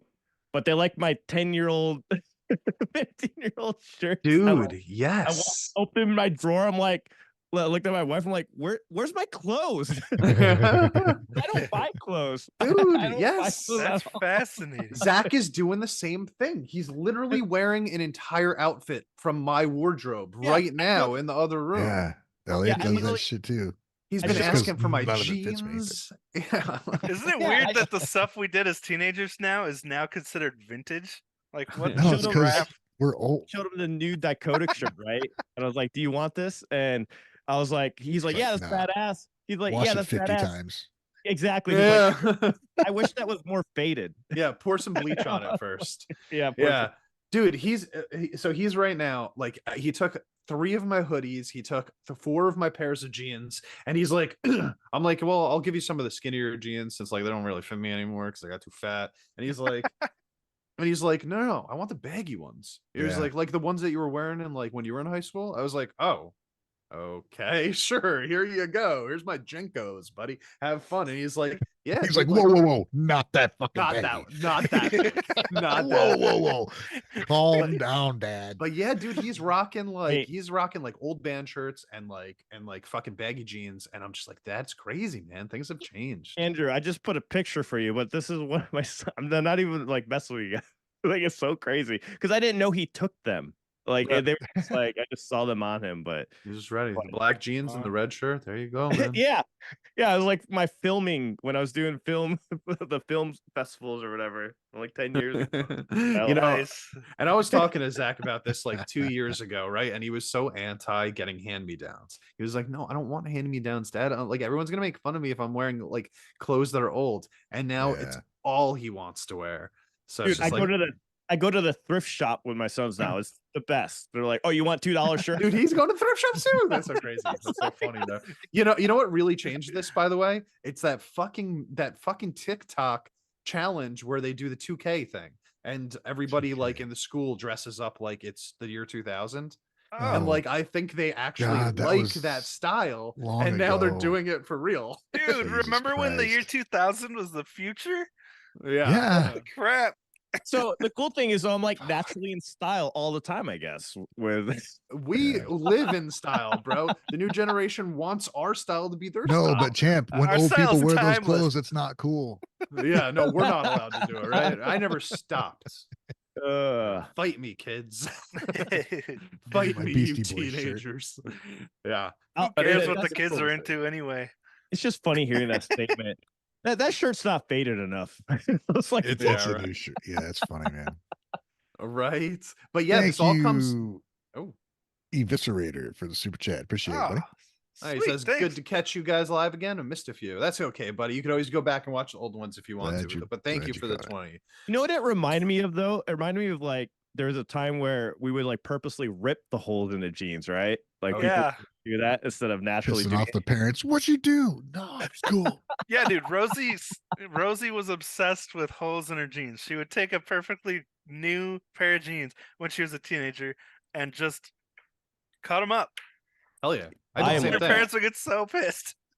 I didn't cut them Yeah, though. Not dude. with scissors. I ripped those bad boys. I would Yeah, you gotta rip 'em. fucking rip it. Throwing yourself on the ground to make legit holes in your jeans. Yeah, Yeah, exactly. Throw Dive- yourself off dive your down that mountain. skateboard. Exactly. I did that all the time. My shit was ripped up because I skated. I skated, yeah, so I was lucky. But I remember catching kids, they would like rub their jeans on the like ground and like try to rip the holes in them. Sandpaper yeah. and shit. Natural. Because I Alright. remember there's this one kid, he actually couldn't, but you could tell it was like scissor cuts, and he just got made fun Yeah, of. they'll make fun of you. Yeah, they'll make fun of you for that immediately. It's so obvious.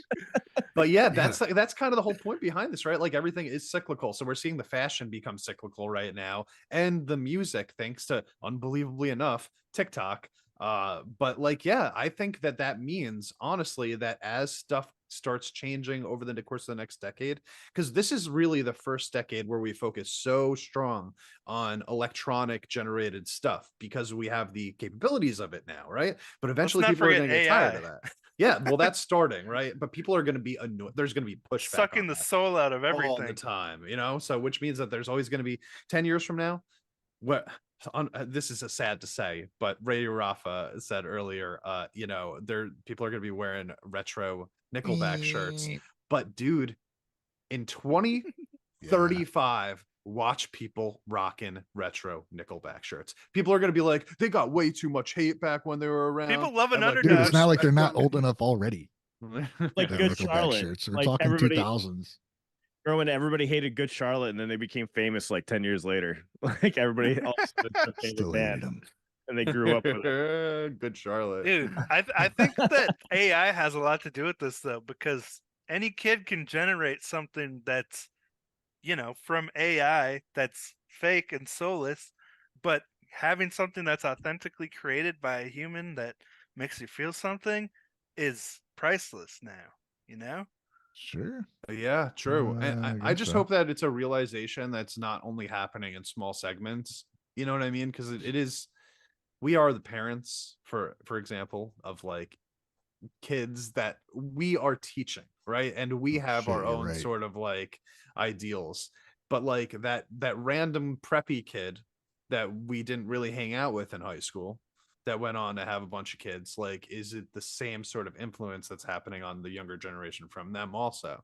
Where like it might Mhm. not be. They might No, literally it'll just be different. See, with me, I never showed them any music though. My kids, like my oldest, he likes hip hop and rap, right? yeah, but you're their dad. Like Yeah. they respect you and they see how you are and they know what you like. So That's like at the end of the day, they're still you're influencing them even if you're not trying to. Yeah, that's true. It's a good point. So yeah, Interesting. and it's like, you know, if you were to go to like a totally different culture or something like that, you know, like they're probably got totally different stuff that they're showing also. So I do wonder, I hope that we're seeing like, you know, over the course of the next decade, we're going to see like a rejuvenation in the mainstream, at least, of like instruments that are not being utilized as much anymore. Oh, and the last thing that I do want Like to the say, kazoo. like the kazoo, which we are going to talk about pretty soon, actually. But yeah, not because of Wave's playing, but because of what Wave made us listen to this week.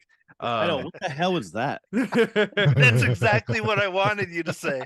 But I do want to say, before we move off the topic of this video that we were talking about, she did mention towards the end that she thinks even though the guitar is not necessarily dying out, the idea of the guitar solo might be. And I think that's pretty accurate because I think that they only Died exist in new metal. it only exists in the music that we listen to, that we search, that we look for. But like, Yeah, but even the that's nothing- popular rock groups, they don't play guitar solos. It's They nothing new haven't though. for It's 20 been years. out of favor in popular world for fucking Yeah. decades. Man. Except in Japan, it's in pop music. That's why I was asking before. You think it's going to come back around where it's going to be prominent again? Like, because it's been out of the pop loop for a long time. Like shredders, not necessarily shredders, but just like prominent guitar featuring the guitar. It's got to come back at some point. This whole cyclical thing, it's got to come back at some point. Yeah. Olympia is probably the closest thing to that, Yeah, right? they pulled off somehow. They made instrumental technical guitar music popular. That popped How because the it was hell? hooky, dude. It was so Yeah, catchy and different. It's just and that new. good, isn't it? Holy shit! And Yeah. even though it sounds like a dance EDM structure, it's still organically performed on real Sure. instruments. So it's got that soul and that like modern edge. Are they popular outside of See, that's what I don't think that they're like. I Well, wouldn't consider solos, them popular. I think the problem with the solo aspect of things is not a lot of bands are writing catchy, memorable solos. So a lot of them are just like keep them out of the songs, which I appreciate. It's just like Yeah. put it in when it matters and actually wraps the song up and actually has a point, you know? Yeah. People got burnt out on the pentatonic scale. Yeah, I mean, Impossible. like That's my lifeblood. No, good dude, you go chromatic all the time. What are you talking about? a good example of like, again, I don't mean to keep bringing this band up, but on the radio, the only thing that was doing solos that were actually, I think, was good was Avenged Sevenfold. When are you talking about? Like what years are you talking about now? Because I haven't heard Avenged Sevenfold on the radio in 15 years. I'm talking about like, well, not recently. You're right. You're right. Not recently. Like Life is But a Dream. Like I don't since City of Evil, really. Like nobody listens to the radio in the past 4 years anyway. No, a lot of people listen to radio. I mean, I listen to the radio, to be honest. so I know what's playing on there at least. I don't know. Yeah, Rosie I will listens to say- the radio. So this was one of the reasons I wanted to listen to the Sum 41 song that was released this week, by the way, just because we had listened, I had the guitar solo. I had heard that this is dying or whatever, and then Sum 41 pops in and fucking puts a guitar solo in their song. I went, okay, punk bands now with guitar solos. That's interesting. Like that's different. So Well, I nice thought, they had them back in the Suicidal day. Tendencies was known for it. who? They were a punk band. Suicidal Tendencies. They were always known for putting solos in their songs. Good one. Yeah. Freaking Right. Yeah, but we're going back 20 years now again, right? Like That's I like 30, 40 years, dude. Yeah. I mean 20 plus years, right? Yeah. Like some like Yeah. when I say new, I'm kind of thinking Well, even Misfits, last Black Flag, they had decade. solos too. The old punk bands did. For sure. Pretty like weak solos most of the time. Oh, but yeah. they existed out there. Yeah, Um, that video was more talking about pop music. Yeah, exactly. So I'm Yeah. thinking like, but like, when you hear something in 2023 that's probably going to be played on the radio and is not necessarily like metal, guitar solos are really uncommon nowadays. So, outside of the metal world, especially like pretty much every other kind of music. That's been the case since the mid 90s. Solos weren't even Well, I'd say popular in popular music. You know what I mean? That's when it kind of changed. once some Metallica of the faded- popular music in 87, what was it, like 70s? I was in this cover band and we were doing a lot of songs from that era, and a lot of them didn't have solos either. yeah, Like some of them. Solos never existed.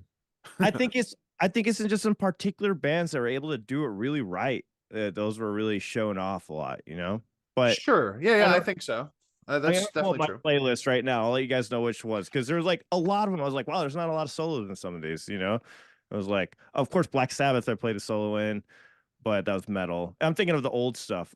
What I'm saying is, I think solos have always been around like sparingly. Maybe there's just a lot more in popular music in the 80s, I would say. I think the popular music was heavier though. That's the thing. Like you had Metallica and stuff like that being played on the radio, right? And they always had solos in their songs. And you don't really have bands like that being played on the radio anymore. So you're not going to hear those solos anymore.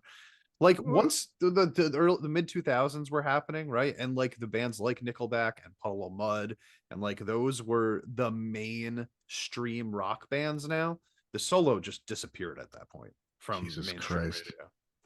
I'm looking at the top 200 and it's just like, oh man. The 200 fuck are people, what? what are people listening to? Billboard tops. Oh, today? What the fuck? Yeah. Yeah, okay. Give us the top 10 Oh, Billboard God. right now. Ateez, ATEEZ. Okay, that's a K-pop group. Taylor Swift, Drake, fucking Morgan Wallen, Michael Bublé, Taylor Swift, Michael SZA. Bublé.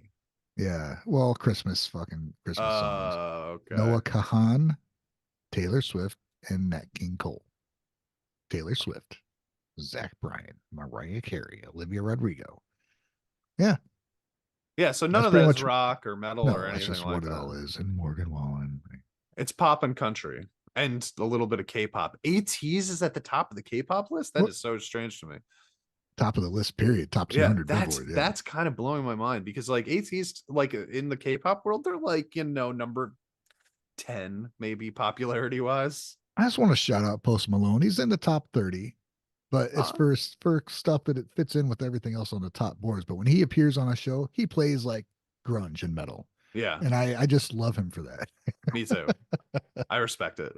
I respect Post Malone. He seems like a cool guy, so just in general. Yeah. Right on. Yeah. Okay. But that's what we're Yeah. looking at, right? And some of that stuff, like the country stuff too, like all that folky country stuff, they're using guitars and they're playing guitars, but you're never gonna hear a solo in any of those songs.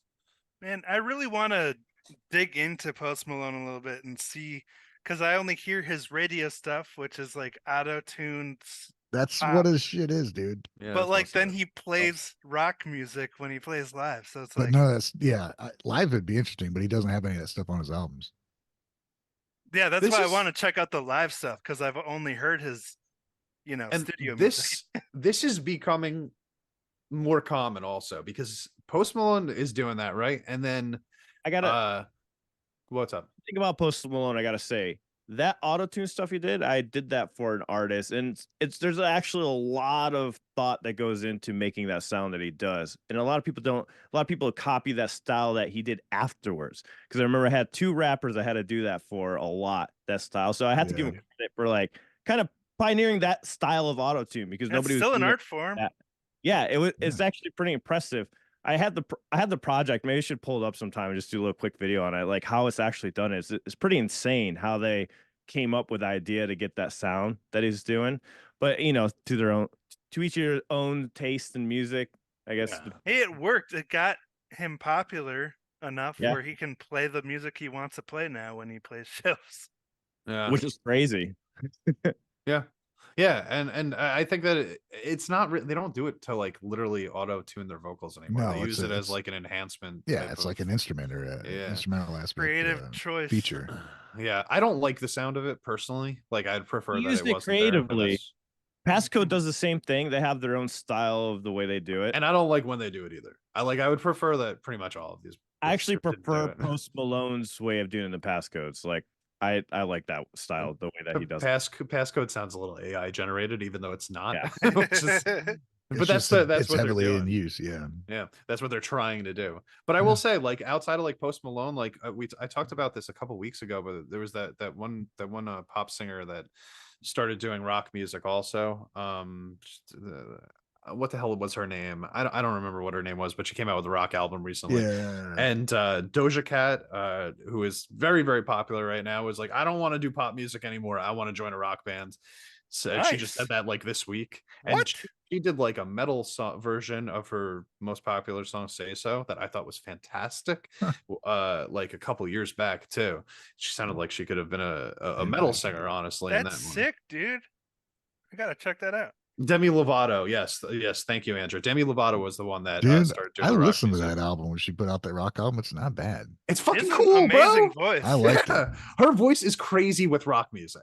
Like it really good. works so well. That's what she started with. Remember, she was in Camp Rock with the Jonas Brothers. No, I don't Back- remember that. I do not remember that, but I believe you. Yes. Here's I'll take an your word for interesting it, bud. fact about my life. I used to be a huge Jonas Brothers fan. Oh, okay. I don't think I know any of their music, to be Alright. totally honest. That's okay. You're not missing anything like groundbreaking. Yeah. Well, anyway, I'm hoping that this is a trend that more of the pop musicians start to follow, and they want to put out a rock album, because the second a really popular artist puts out a rock album, boom, you have a new wave of popularity coming to that genre. So let's do it. Unfortunately, Demi Lovato lost a little bit of popularity before she put out her rock album, Yeah. but if Doja Cat does it like now, it'll do something. Didn't Lil Uzi Vert try to do that? He mixes it into his stuff. Yeah. Didn't he do a whole album where he did rock? Yeah, that's what I'm saying. I And it thought was he did actually before. really good. I haven't heard it. But Was it I really heard good? people in my Yeah. live chat said it was good. Oh. I don't Chop know. Suey wasn't. His cover of Chop Suey wasn't very good. Oh, but he covered System of a Down? Crap. That's hilarious. Crazy. it was on Nick Nocturnal's list too somewhere. It was hilarious. Well, any bit helps that gets True. youths interested in guitar. 100%. And that's why I'm like 100% on board with what Mimi Sound said about people discovering through Taylor Swift and then learning more later. Like, I don't care what opens the door for you, as long as like you don't just stick to that and you are willing to like go, oh, well, what else can I do with this instrument outside of just playing Taylor Swift covers all the time? Our new slogan should just be never stop learning. Yeah, You know, I stopped a long didn't we time say that ago, last week? I don't remember. I don't know. I never stop forgetting. OB Metal one says, "How big is Doja Cat?" She's one of the top, most Pretty big. popular artists in America right now. Dojo Cat. Dojo Cat. That's bad funny. All right, guys, you want to move on from this? Maybe go to the songs of the week. Yeah. Let's talk about them. Let's talk about them. So That's taco. let's start with the kazoos. Okay. I suppose do I have to lead this? Yeah, Yep. that's yours, bud. It's your song. You freaking I watched it during my live stream, and then you guys were like, we need to pick songs. Like, so I went back and I was like, oh yeah, this video was weird. And so I sent it because I saw Alan's choice and I was like, what can I do that's the polar opposite of this? This was pretty much the polar opposite of that. I agree with that. So this was super weird. They started with kazoos, like straight up, just kazoo sounds. And it wasn't just that. There was that guy had the Weird Al instrument. What's that thing called? The harp. Is it chord? Not Squeeze box. No, the thing that has the little keyboard on the end of it, and then you like accordion. Accordion, yes. So we got kazoos and accordions in this video. What was the name of the band? Ryan, you said it earlier. Omake. Omake. There you go. Yeah. Thank you for pulling up the video. Yeah. They were very happy the whole day. If I understood what they were singing about, I think I would have enjoyed it more. But since I didn't know what they were singing about, I think I had lost a part of the song. But I thought the mix was good. I thought they did a really good job with the mix. It was very cool, very creative what they did with it. But since I don't know what they're talking about, I think I'm missing out on a lot of the song. And I think that's important with this one because all I'm hearing is the music. So to me, it just sounds ridiculous. And I'm like, I don't know. Okay, to go back to what you said earlier, I don't think it's a song that you take seriously when you listen to it. It starts with kazoos. No, that's what I mean. That's what I mean. That's why I need the lyrics. That's why I need the lyrics because it's not fun when you don't understand what they're saying. That's what I mean. I need the lyrics. Oh, I thought it was super fun musically. I mean, starting with kazoos, having that twangy Dan electro. You can't enjoy a song if you don't know the lyrics. Bullshit. With some songs, yeah, like that one.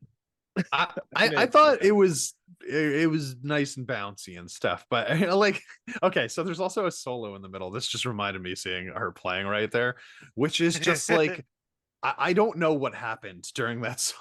Like it literally looked like they were playing random notes. Like she's holding the guitar like upside down and she's just like sliding her hands up and hitting random notes and stuff. And they were just, it was all over the place. It was so funny because some of it was like really like simple, catchy stuff. And then some of it was just like all over the fucking place. I enjoyed it for the randomness of it. I think that's what I liked about it. That's what it was. It was not like impressive musically. The video was impressive though, because they used a lot of cool techniques. They filmed in slow-mo and sped it up, and they also filmed in high speed and slowed it down. Like you can see that right here. So they've used some really cool video effects, and I just thought it was a fun time. Actually, I think they also filmed like in reverse, and then reverse the video to give it like that weird uncanny look. So I thought the video was really intriguing, but it was just fun, you know. It's a reminder. At a different FPS, like even when they were doing the regular stuff, and there wasn't any like slow up, and I don't think they were filming at 24 FPS. Like no, it has to be at least 60. Yeah, to do like time stretching and stuff. Yeah, it seems really. But I enjoy watching stuff like that too. It kind of reminds me of those old claymation videos. You know, those old claymation movies. Yeah, that's the filming it in slow mo and then speeding it up. It gives it that claymation effect. Yeah. But I remember I did that with our music video. Oh man, La Casa Negra at the end. That was so hard. You had to play it like double speed. Oh yeah. Down. It was such a pain in the ass. That's funny you did that. I did that with the first music video I ever made back on my old channel because it gives it a really cool look. It does. It always looks cool, and it feels like it should look the same, but it doesn't. You know what I mean? Like it is neat. Like the movements, it's It's weird how even if you don't understand what's going on, you're like, something's weird about this. Exactly, right? Yeah, it's like an uncanny valley thing, but like not just like a person uncanny valley. It's like a whole image that's uncanny valley. It reminds me of you guys ever see the Weird Al video for Amish Paradise? No. No, we've got a bunch of people shaking their heads. At the end of that video, he records everything in reverse, and then he has to like, or he records it doing everything in reverse, and then they do it backwards or whatever for the video. But he's singing in it too, so he has to mouth all the words backwards as he's walking backwards. Wow. Yeah, so I always go back to that and I go, damn, dude, like he had to learn how to sing this whole thing backwards and then record it like that. It's cool. Pretty weird. Oof. I love stuff like that. But yeah, for me, I just enjoyed the song because like we were talking about earlier, Alan mentioned, I am one of those artists that takes myself too seriously sometimes. And it's just a nice reminder to me, like, just loosen up and have fun. You don't need to take it so seriously. Just have a good time, you know? Yeah, no, definitely. Yeah, cool. All right, let's go on to the next one then. What was Ryan? What was yours, bud? Apple. What is it? Apple to Bazooka? Apple Meets Bazooka. Meets Bazooka. Dude, it was a fun song. I caught that on a live stream. I just thought it was a really cool song. It was fun. The video was fun. There's there's heavy parts in it, and I don't know. It was just fun. I checked out another song by them right after that, and I was like, this band's freaking cool. Green Day. They reminded me of Green Day. That's exactly what I said. Because I watched this on my live stream Saturday. Oh, did you? Yesterday, yeah. And I was like, Green Day. And then I was like, I'm surprised Ryan picked a punk song. Yeah, vocal melody, not so much Green Day, but like the instrumentation was like totally like Welcome to Paradise, like the 4-chord sort of like blah blah blah, and then like during the verse parts, it was a little bit more like whole garbagey like alt rock stuff, but those chorus and the intro and the outro, so Green Day, man. I love that. I love that exists out there, man. This is something we haven't heard a lot of coming from Japan, like that sort of like alt punk sort of mainstream sound, and that's what this did. That was cool. But then at the end, it like had these metal riffs almost. Yeah, it got nice and heavy. This is a cool song, man. I'm like, it was just fun to watch. I just enjoyed it. Yeah, and they're all wearing like, what are they wearing? Different like animal costumes or something? Yeah, there it is. Yeah. I was like, I wish I could hear this actual audio of them playing guitar with these big paws. Right, it's just like yeah,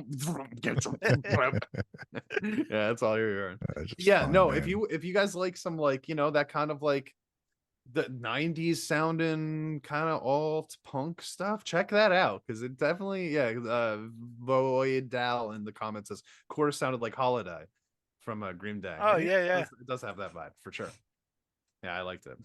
It was really well recorded. That was amazing sonic compared to all the songs. It was just like perfectly done.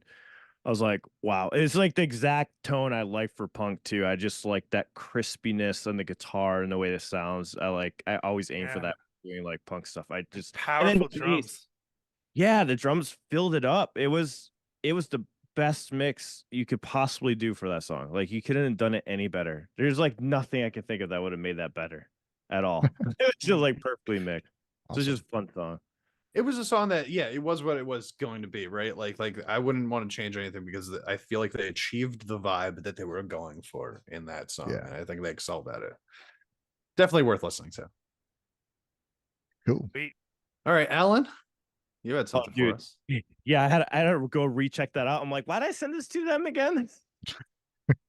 I re-react to. I'm like, I explain. If you guys want to check it out, I already put up the video. I explain like, it definitely could have done better in the mixing world. It was just pretty much like I didn't have anything to send to you guys. I'm like, oh yeah, this was my first pick last week. Let me just send this to them. And then let's get back. I'm like, oh, this is gonna get some reactions for sure. I don't know if I like the song, to be honest.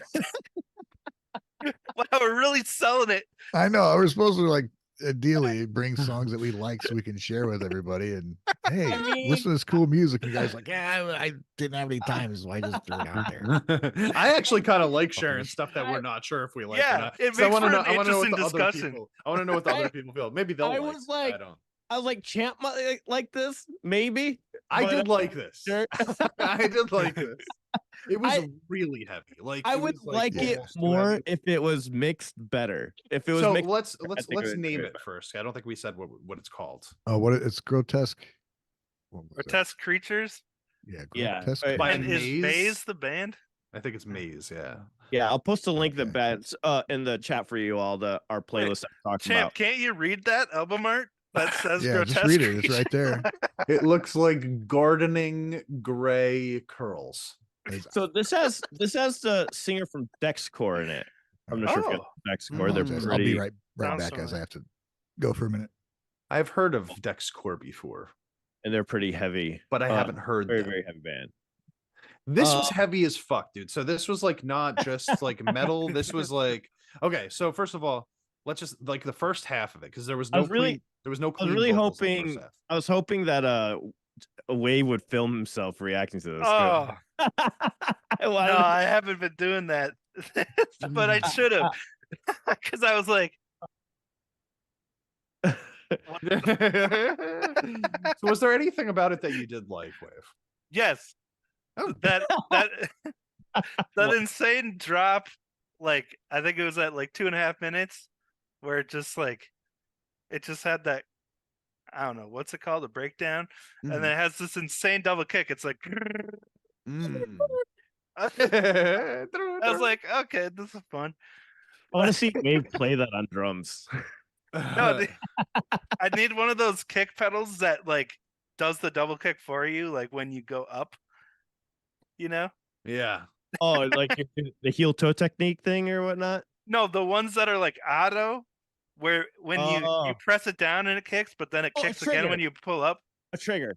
Yeah, I know what you're talking about. Like the triggers for the clip. Oh wait, when it pulls up. When you release, it's a pedal that when you release it also hits. So there's two attached to the one pedal. There's two different like so sticks like for attached to the each one kick you get 2 notes. That's duelist. That's I cheating. want one of those. Yeah, that's how you do blast beats without having to know how to do blast beats. Yeah, exactly. Right there. Just lean down by the kick drum. Go. Yeah, Do you think he did it like push that? it with your fingers. Just I've seen people legit do it with a swivel though and do it that fast. Oh, there's yeah. some People are. So you think it was that, or do you think it was an actual? No, it there was are probably actual really- pedals. Yeah. But Oh, I mean, okay. I'm gonna look that's that up. the lazy man's route. to Wave's being like, if able to I'm play gonna like do that. it, then that's how I'm Exactly. doing it. Oh, okay. I thought you were saying that's what you think they used in that. No, I didn't definitely know. not. No. I'm saying that I don't want to spend years of my life trying to perfect a technique I'm never going to use. But they definitely did do blast beats in that song, and there was like some grindiness to it also, where it was like, you know, you heard that like sort of like, you know, that's kind of like really high pitched, off kilter notes that they're hitting in between like these palm muted parts. Can you do that again? Because I didn't quite understand what you're trying to. Encore. Yeah, I did. It was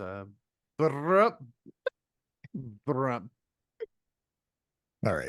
You got it. Yeah, I've heard that before. Okay. Yeah, that I know what you're saying. Exactly. That's perfect. Yeah, and then like about halfway through some clean female vocals came in, and I was like, where the hell did that fucking come from? And then suddenly it kind of sounded like Passcode, but if Passcode was doing grindcore. Yeah. yeah. And that's why I was so happy I sent it. It was I was like, Champ's either gonna love this or hate this. I don't know which one it's gonna be. Was it heavier than Jaluka? Do you think it was No, heavier fuck than no. Jaluka? No, it's not. I Not don't even. know if anything's heavier. It sounded than the same Jaluka. to me. No, Jaluka, they're on a whole other. I don't know how they fucking get that mix so goddamn loud. It's ridiculous. It's like it's so ridiculous without Turn like it down. without clipping the speakers. You know, I like they compress the shit out of their stuff and somehow bring it up that loud. I'm just like, how? It's so obnoxiously loud. Every It's a Hi-hat's winner of like the louder than loudness shit. wars. every time Overkill comes on, I turn down my speakers. I'm like gonna fucking blow them out. It's like crazy, dude. I love Jaluka. I don't know. Jaluka just gets my blood pumping. I just lots of energy releases when I listen to that band. I can't wait to Nice. go to the mosh pit to Jaluka. That'd be fucking awesome. See, that's why I can't That'll be the handle it. last place you ever be. I don't have energy to release. I have too much of it. I'm telling you, I'm gonna send you footage of like the stage performance with Doug, and you'll see what I'm talking about. You're like, oh yeah, you need to listen to heavier music. Bro, I relate to what you just said, Wave, more than I think anything you've ever said in the past. Like, dude, all the energy left my body 10 years ago. But all right, so yeah, and then the final song was my choice, which is not Japanese at all, but they are playing with a bunch of Japanese bands, and I believe they were going to Japan in the music video on the They are. They are.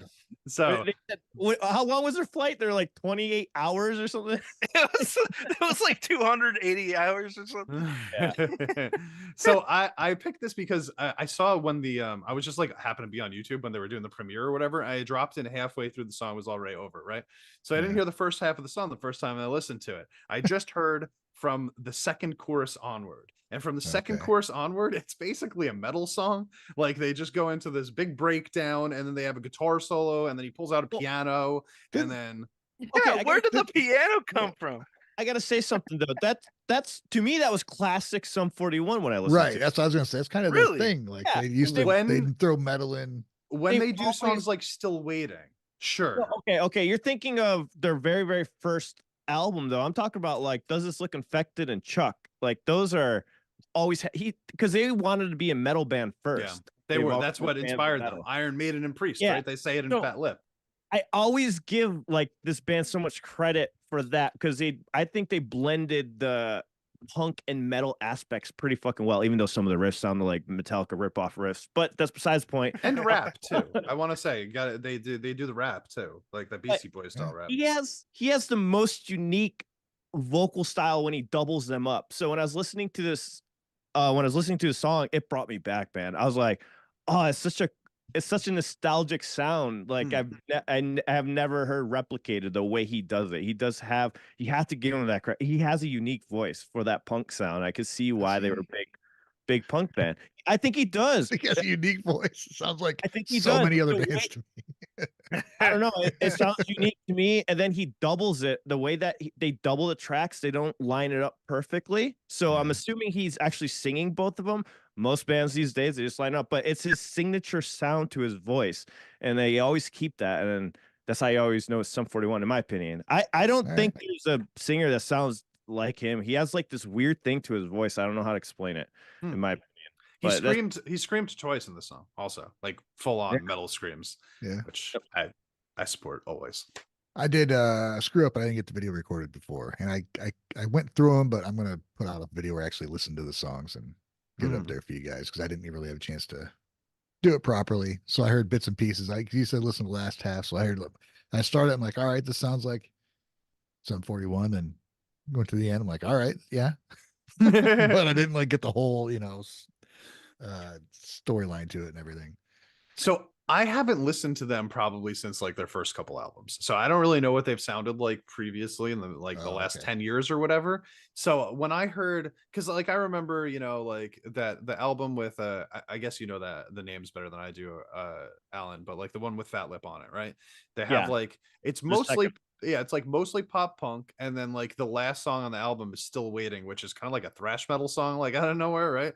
And then this kind of like the breakdown in this, the riff that they use, like in the intro and the breakdown and the outro, like, I mean, they're doing some double bass work, they're doing some heavy chugging, and I was just like, that's something that I personally hadn't heard from Sum 41 ever, like that style of breakdown. So, and then going directly into the guitar solo from that, I was like, this is fucking metal right here, bro. Like, I am loving this. That's weird because Still Waiting was off of their more metal-like album, which was Does This Look Infected? Fat Lip was before that. Is that is In Too Deep on that album? In Too Deep is on the pop album, yeah. So like they had their pop punk that blew up. That's the only song I've heard from them. Yeah, and then they had Does This Look Infected where they went more metal, and then Chuck was a lot heavier, and they have a lot of trucks. Because if you listen, I'm telling you, go listen to Does This Look Infected, then you'll be like, oh, I hear where it's coming from. But I agree with you because like this newer Sum 41, the only thing I don't like about the song is so polished. I was like, it was a good song and stuff, but I would never listen to it again. It wasn't as memorable as their old stuff, in my opinion. But it was nostalgic to listen to. I was like, oh yeah. I disagree with the final thing that you said. Just from my personal preference, I thought that this was like it took more from what I remember from them. This was like more intricate, in my opinion. Like there was more things that they did within the scheme of this 3.5 minutes than I've heard from most of their songs. But I do feel like once they got to like the chorus, for example, it did just sound like typical Sum 41 that I've heard in the past. It was I never listened to any more to them other than like what videos were popular. That's all I saw. So I saw like where it went from where they had like their tribute to like Maiden and shit, where like here's rapping over punk and now it's metal, and I was like, okay, cool. That's all I ever like really saw. So I didn't hear like the early aspects Chance talking about, or even the later ones that Alan's talking about. It's like, you ever heard? I heard the song. I'm like, yeah, sounds like Sum 41. I don't fucking know. The only song I ever heard was In Too Deep, so I was shocked when I heard this song. I was like, dang, this rocks. Yeah, I like it. In Too Deep's like so pop punk, you know? Poppy. Yeah, I mean, you've never heard Fat Lip? Fan. I don't think so. It's like you'd know it immediately when you heard it, I think. Because they do like right into rap on that one, right? Old people fall. Yeah. It's basically like rap pop punk. You'll look up Wave. You'll know it like immediately if you've heard it. It's one of those songs. Yeah, you have to skip to like they do a rap in the beginning of the video. If you like a Champ, listen to Chuck. Is what I'm saying. Listen to Chuck. There's more of the metal stuff in there, and I still think Does This Look Effective is probably one of my more favorite ones, but because they have more memorable like stuff like the one was Still Waiting on it. So. Yeah, I guess so. Like I said, I popped into this halfway through, so I was really impressed by just like when I was thinking about it structurally. It was like, okay, here's this chorus that finished off, went into a metal breakdown, and then went into a guitar solo, and then suddenly a piano came out for like a second part of the breakdown, and then they went back into the breakdown, and then did a final chorus, and then back into the metal riff again. So the second half of the song, I was like, this is just fucking cool, right? And then I actually went back and I listened to the first half of the song, and I was like, okay, most of this just sounds like kind of like pop punky or whatever, but the second half of the song I think is fucking great. Have you listened to the first single yet from it? From the I thought this was the first single. No, they had one before this. So I don't know what's going on. Green Day, Sum 41, Blink-182 are all like releasing songs. I did a reaction to the first Sum 41 that they released. So yeah, I didn't hear it, but I knew that it came out. The 90s Renaissance. Did you like it, Alan? The first one? It's okay.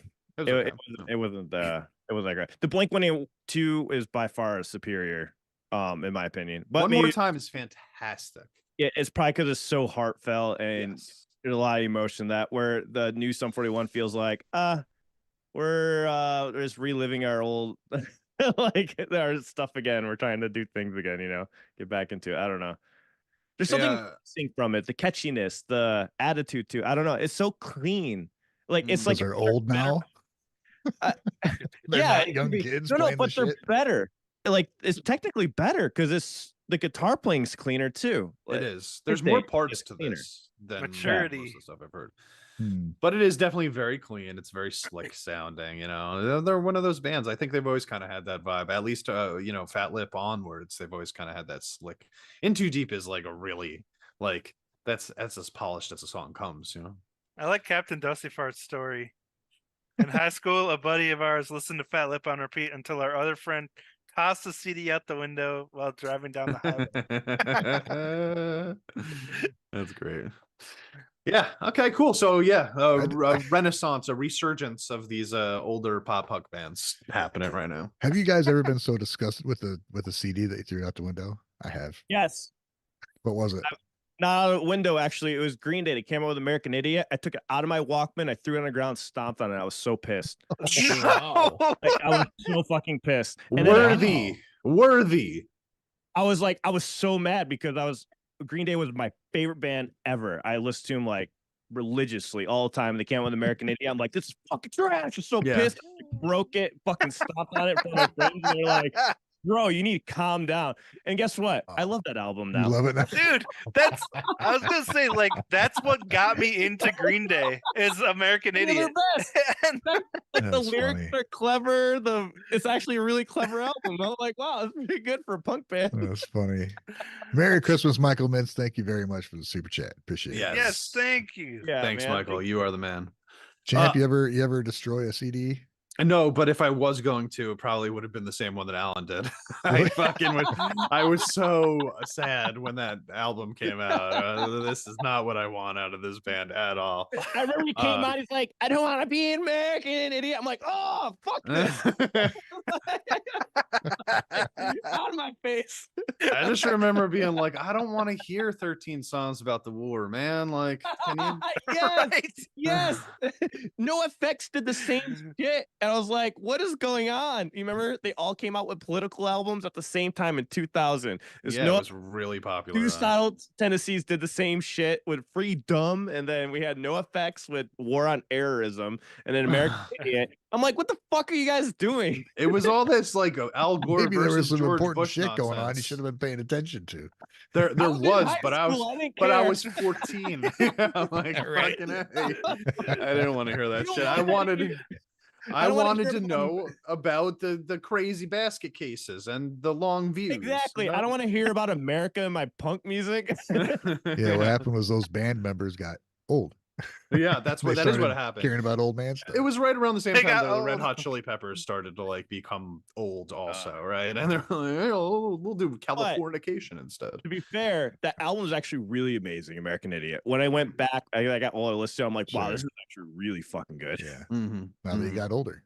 Yeah. Yeah. And when you think about it, as an adult, you go back and you go, this is what they want to sing about, man. This is what mattered to them at the time. And it didn't really matter what the fuck I wanted, right? Like, But you know, when you're in high school, that doesn't. That's so funny because it like I had the opposite.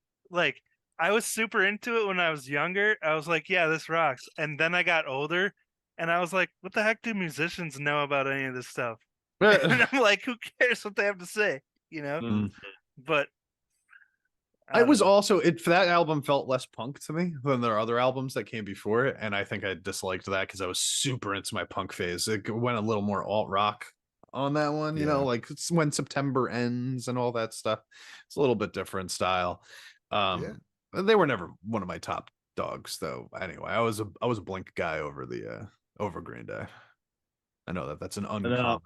Blink 182 like Dude. made me mad because they changed members and stuff. Because I was listening to them with like She Share a Cat.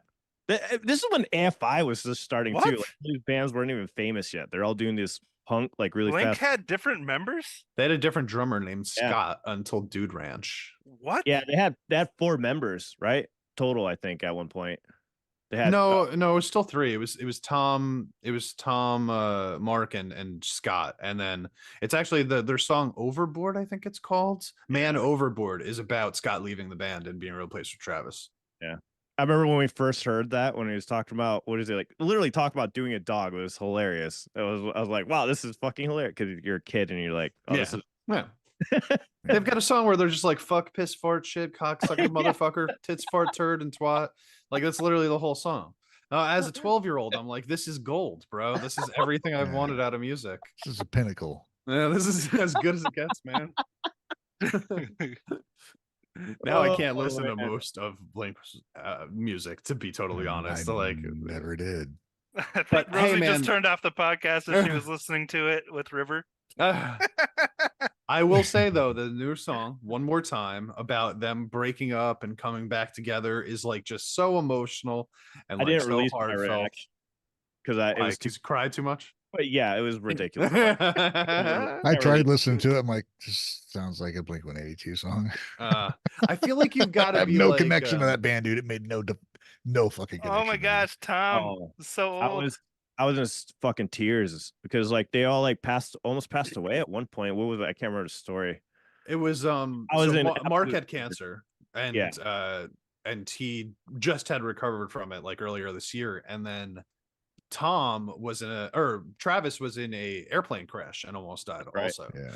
Holy Yeah, crap. so like the second verse of this song is that it's like them just talking about how they almost died and like they don't want to miss any more time with each other because there's like all this wasted time just holding on to bad feelings that were not that didn't actually matter until they had near death experiences and went, wow, this is what matters, the connection that we have to each other, or the friendships, you know, we shouldn't be wasting our life with this. Dang, dude. And then the visuals of it while they're talking about this, so like it's really cool actually. So as a big Blink fan, Fucking like tearing up while you're talking about. yeah, Stop. so there's Blink there's has a part, achieved wisdom. yeah, dude, there's a part, so like you know the song I Miss You by them. Yeah. Yes, Like yes, one of their more another popular song. songs. So they replicate that, the area that they are, like the setting, and he actually comes in with the second verse saying, I miss you, like as a reference to it before talking about all the sad stuff that happened to Aw. them. Yeah. And then they go through all of the scenes of their past music videos, like just kind of like spawning in the background. So if you're a fan of them, you see every single music video that they ever not did. only- Now, For to me, be it's fair, super relatable because I had just, gotten into that horrible accident and it reminded me of that time. So I think that's why I was tearing out, because I thought about the friends I haven't talked to who almost passed away. And I'm like, God damn, I hate this song. So I got like that from it, they could have met back up and got together and like talked about stuff without making any music if that's what they really cared about, was just being together. But I think it was opportunity to make some money. Well, but they're a band. They could have just They write hung out music. and appreciated each other. No, I have some friends where like that was Now our you're just only being thing. difficult. I know. I know. See, I disagree because I have friends where like all we did was music together. That's all we did. Yeah. So when we stopped doing it, You we just stop hanging out. talking. We Yeah. just stopped talking, and it was like our only way was to play. Maybe it was for a money grab, but I took it a whole different way when I heard the song. I was just like, God damn, yeah, I don't talk to these people anymore because either my best friend stopped playing bass or they stopped playing, and like all of a sudden we're not talking anymore. I'm like, what the fuck happened? And then we've had all these serious events happen. So that's what it kind of reminded me of. I'm like, yeah, like let's just play just because, Blink 182's case, they're already big and famous, and if they have an extra added benefit to it, right? Yeah, But they're always see, gonna if, make if they money. got back together and then they start hanging out and they realize how much they miss each other, of course they're going to make some freaking music. I mean, Yeah. I'm not surprised at all. Yeah, so like I I'm glad actually they did. watched the interview that they gave afterwards during the making of, and it was like while I don't remember if it was Mark in the hospital. Yeah, it was Mark in the hospital while he was like almost dying from cancer. He said that Tom was calling him literally every day. Oh, He said wow. Tom wouldn't leave him the fuck alone. He was so annoying, and but like he was saying this with love because it was like they hadn't talked in all this time, so they weren't talking about the music. Tom was literally just like, I don't want my old buddy to die, like, and I want to talk to him as much as possible. I was crying just listening to them talking about this shit. But I do think that, like, even if you don't have like a connection to the band, just like their lyrics have always been so, there's like no metaphor in them. They just say exactly what they're thinking. And I think that like almost everybody can connect with the idea of like having somebody in their life that maybe you had a falling out with, and looking back, it didn't really matter, but like it's been so long that maybe that person's just gone and there's like nothing that you have anymore, Yeah, and you could see in the pictures that Andrew's showing, they're showing like old memories from when they were younger and stuff in it too. So I need to watch this. Dude, watch the video with it. Oh, and Travis sings for the first time ever, like in any of their songs. So that was. This is why I love this so much, hearing about it, because this kind of thing drives me insane. Watching people get into arguments and fight over nothing, like stuff that isn't that important when you just consider the human connection that we all have, and like what really is important in life, what we all share as common goals, like our loved ones and the connection we have with them. It drives me crazy to see people fighting all the time in YouTube comments, online, between different, people with beef online. It's just makes me insane. And it's so nice to see a band that has a lot of attention actually talking about something that's important, Drop the They're drama. all I mean, humans. dude, if Blink had come back and they had just like, all right, we're back together. We're gonna play this pop punk song. Enjoy. Sum Fart, 41. fuck, shitty, blah blah Right. blah. I would be like, Sum 41. I don't care. You know what the Yeah. difference is? I actually cared what Blink was gonna do. I didn't give a shit what Sum 41 was gonna do. Exactly. That's what I I'm trying was to like, say. I was Yeah. surprisingly happy with what I saw from Sum Yeah. 41. While with Blink, I had a microscope on it, and they still got me. You know, so that was like That's the cool, big thing man. for me. I thought they were going to disappoint me, like they had like so many times since Take Off. Like Their what, Pants and like Jacket. what Ryan said, Sum 41 probably feels more like a money grab than anything. It does, yeah. It feels Yeah. more like, but I don't even want to give them too much crap. They're on the retirement tour, right? Like they're saying, Yeah. listen, we're done. This is the last thing we're ever going to do. So enjoy our music one last time. I actually gotta believe them respect when they it. say that. I do too. Yeah, they're Yeah. old. They can't play this kind of music forever, bro. Like, I'm sorry, but you can't be playing pop punk when you're 55. You just can't. Do Yes, it. you can. Yeah, you Lies. can. You Yeah, just you can. Fuck fawned that. over these guys are doing that exact same thing. That wasn't a pop punk song. That's the difference. It's like, Really? Yeah, come on, that's not. It's all acoustic. It's like an acoustic song. There's not even an electric guitar in it. Green Day doesn't care what you call it. Yeah, I know Green Day doesn't care, but I care what the. Okay. All right, let's move on. Let's go on to the top 10 and call the show. Or we could just call it Holy- the show. It's almost 4:30. Holy balls! Oh wow, dude. yeah, we were talking for a while. All right, let's save the. Oh well, we got something pulled up right here. Here, let's Yeah, just go through it really. We quickly. always put off the top 10. We'll do this really quickly. We're getting this time. behind. Nobody cares. Actually, somebody earlier when we were talking about Billboard was like, "Oh, the GG top 10 is so much better than Billboard." Oh, So then we better check it out because we people do gotta- care. Yeah. Because it's People better do than care. Billboard, mainly. Yeah, it's true. All I right, should so listen so to so it. we'll run through this. Andrew, be on your quick finger, okay? We got. I can't read this. Can I? Oh wait, we hear Raison Detra at number Hey, 81. what do you consider your quick finger? I don't. We don't need to. Alan's like, This one. how can we make it? This one.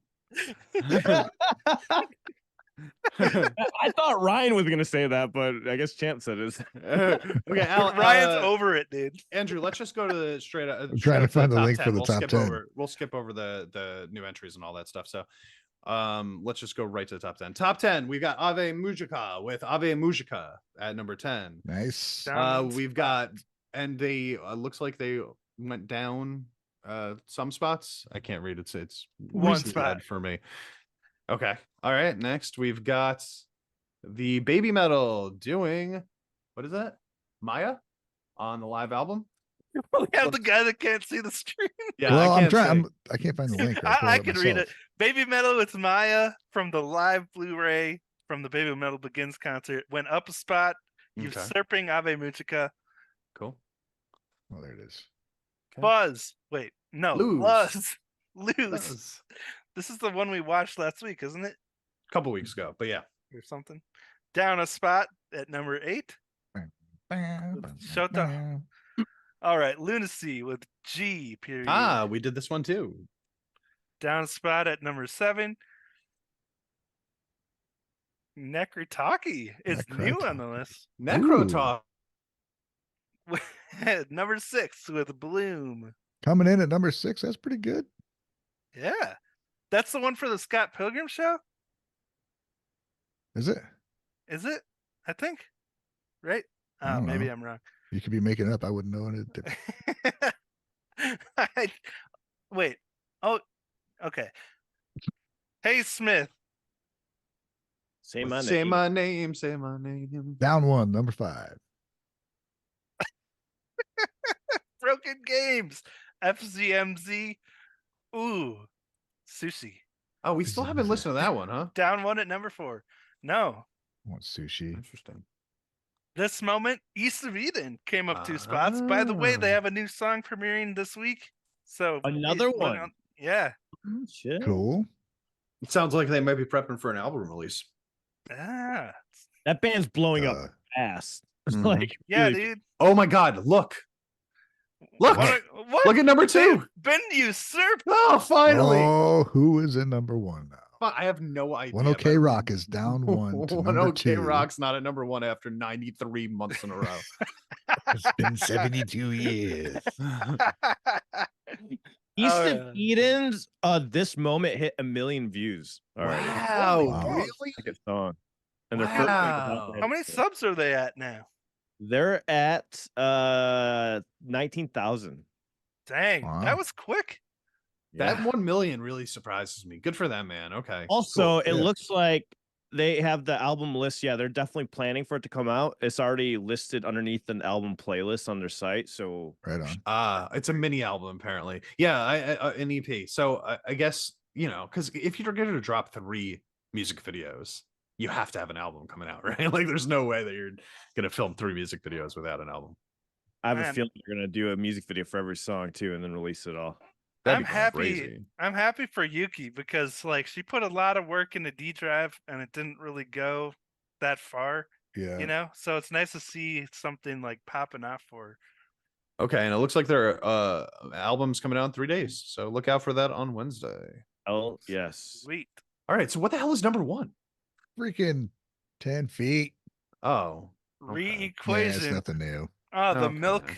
I was milk hoping it was going shot. to be something coming out of Yeah. nowhere, just like taking everything by storm. All right, this Would you believe it's an opening theme song? No, shocker. No TBS way. Friday drama.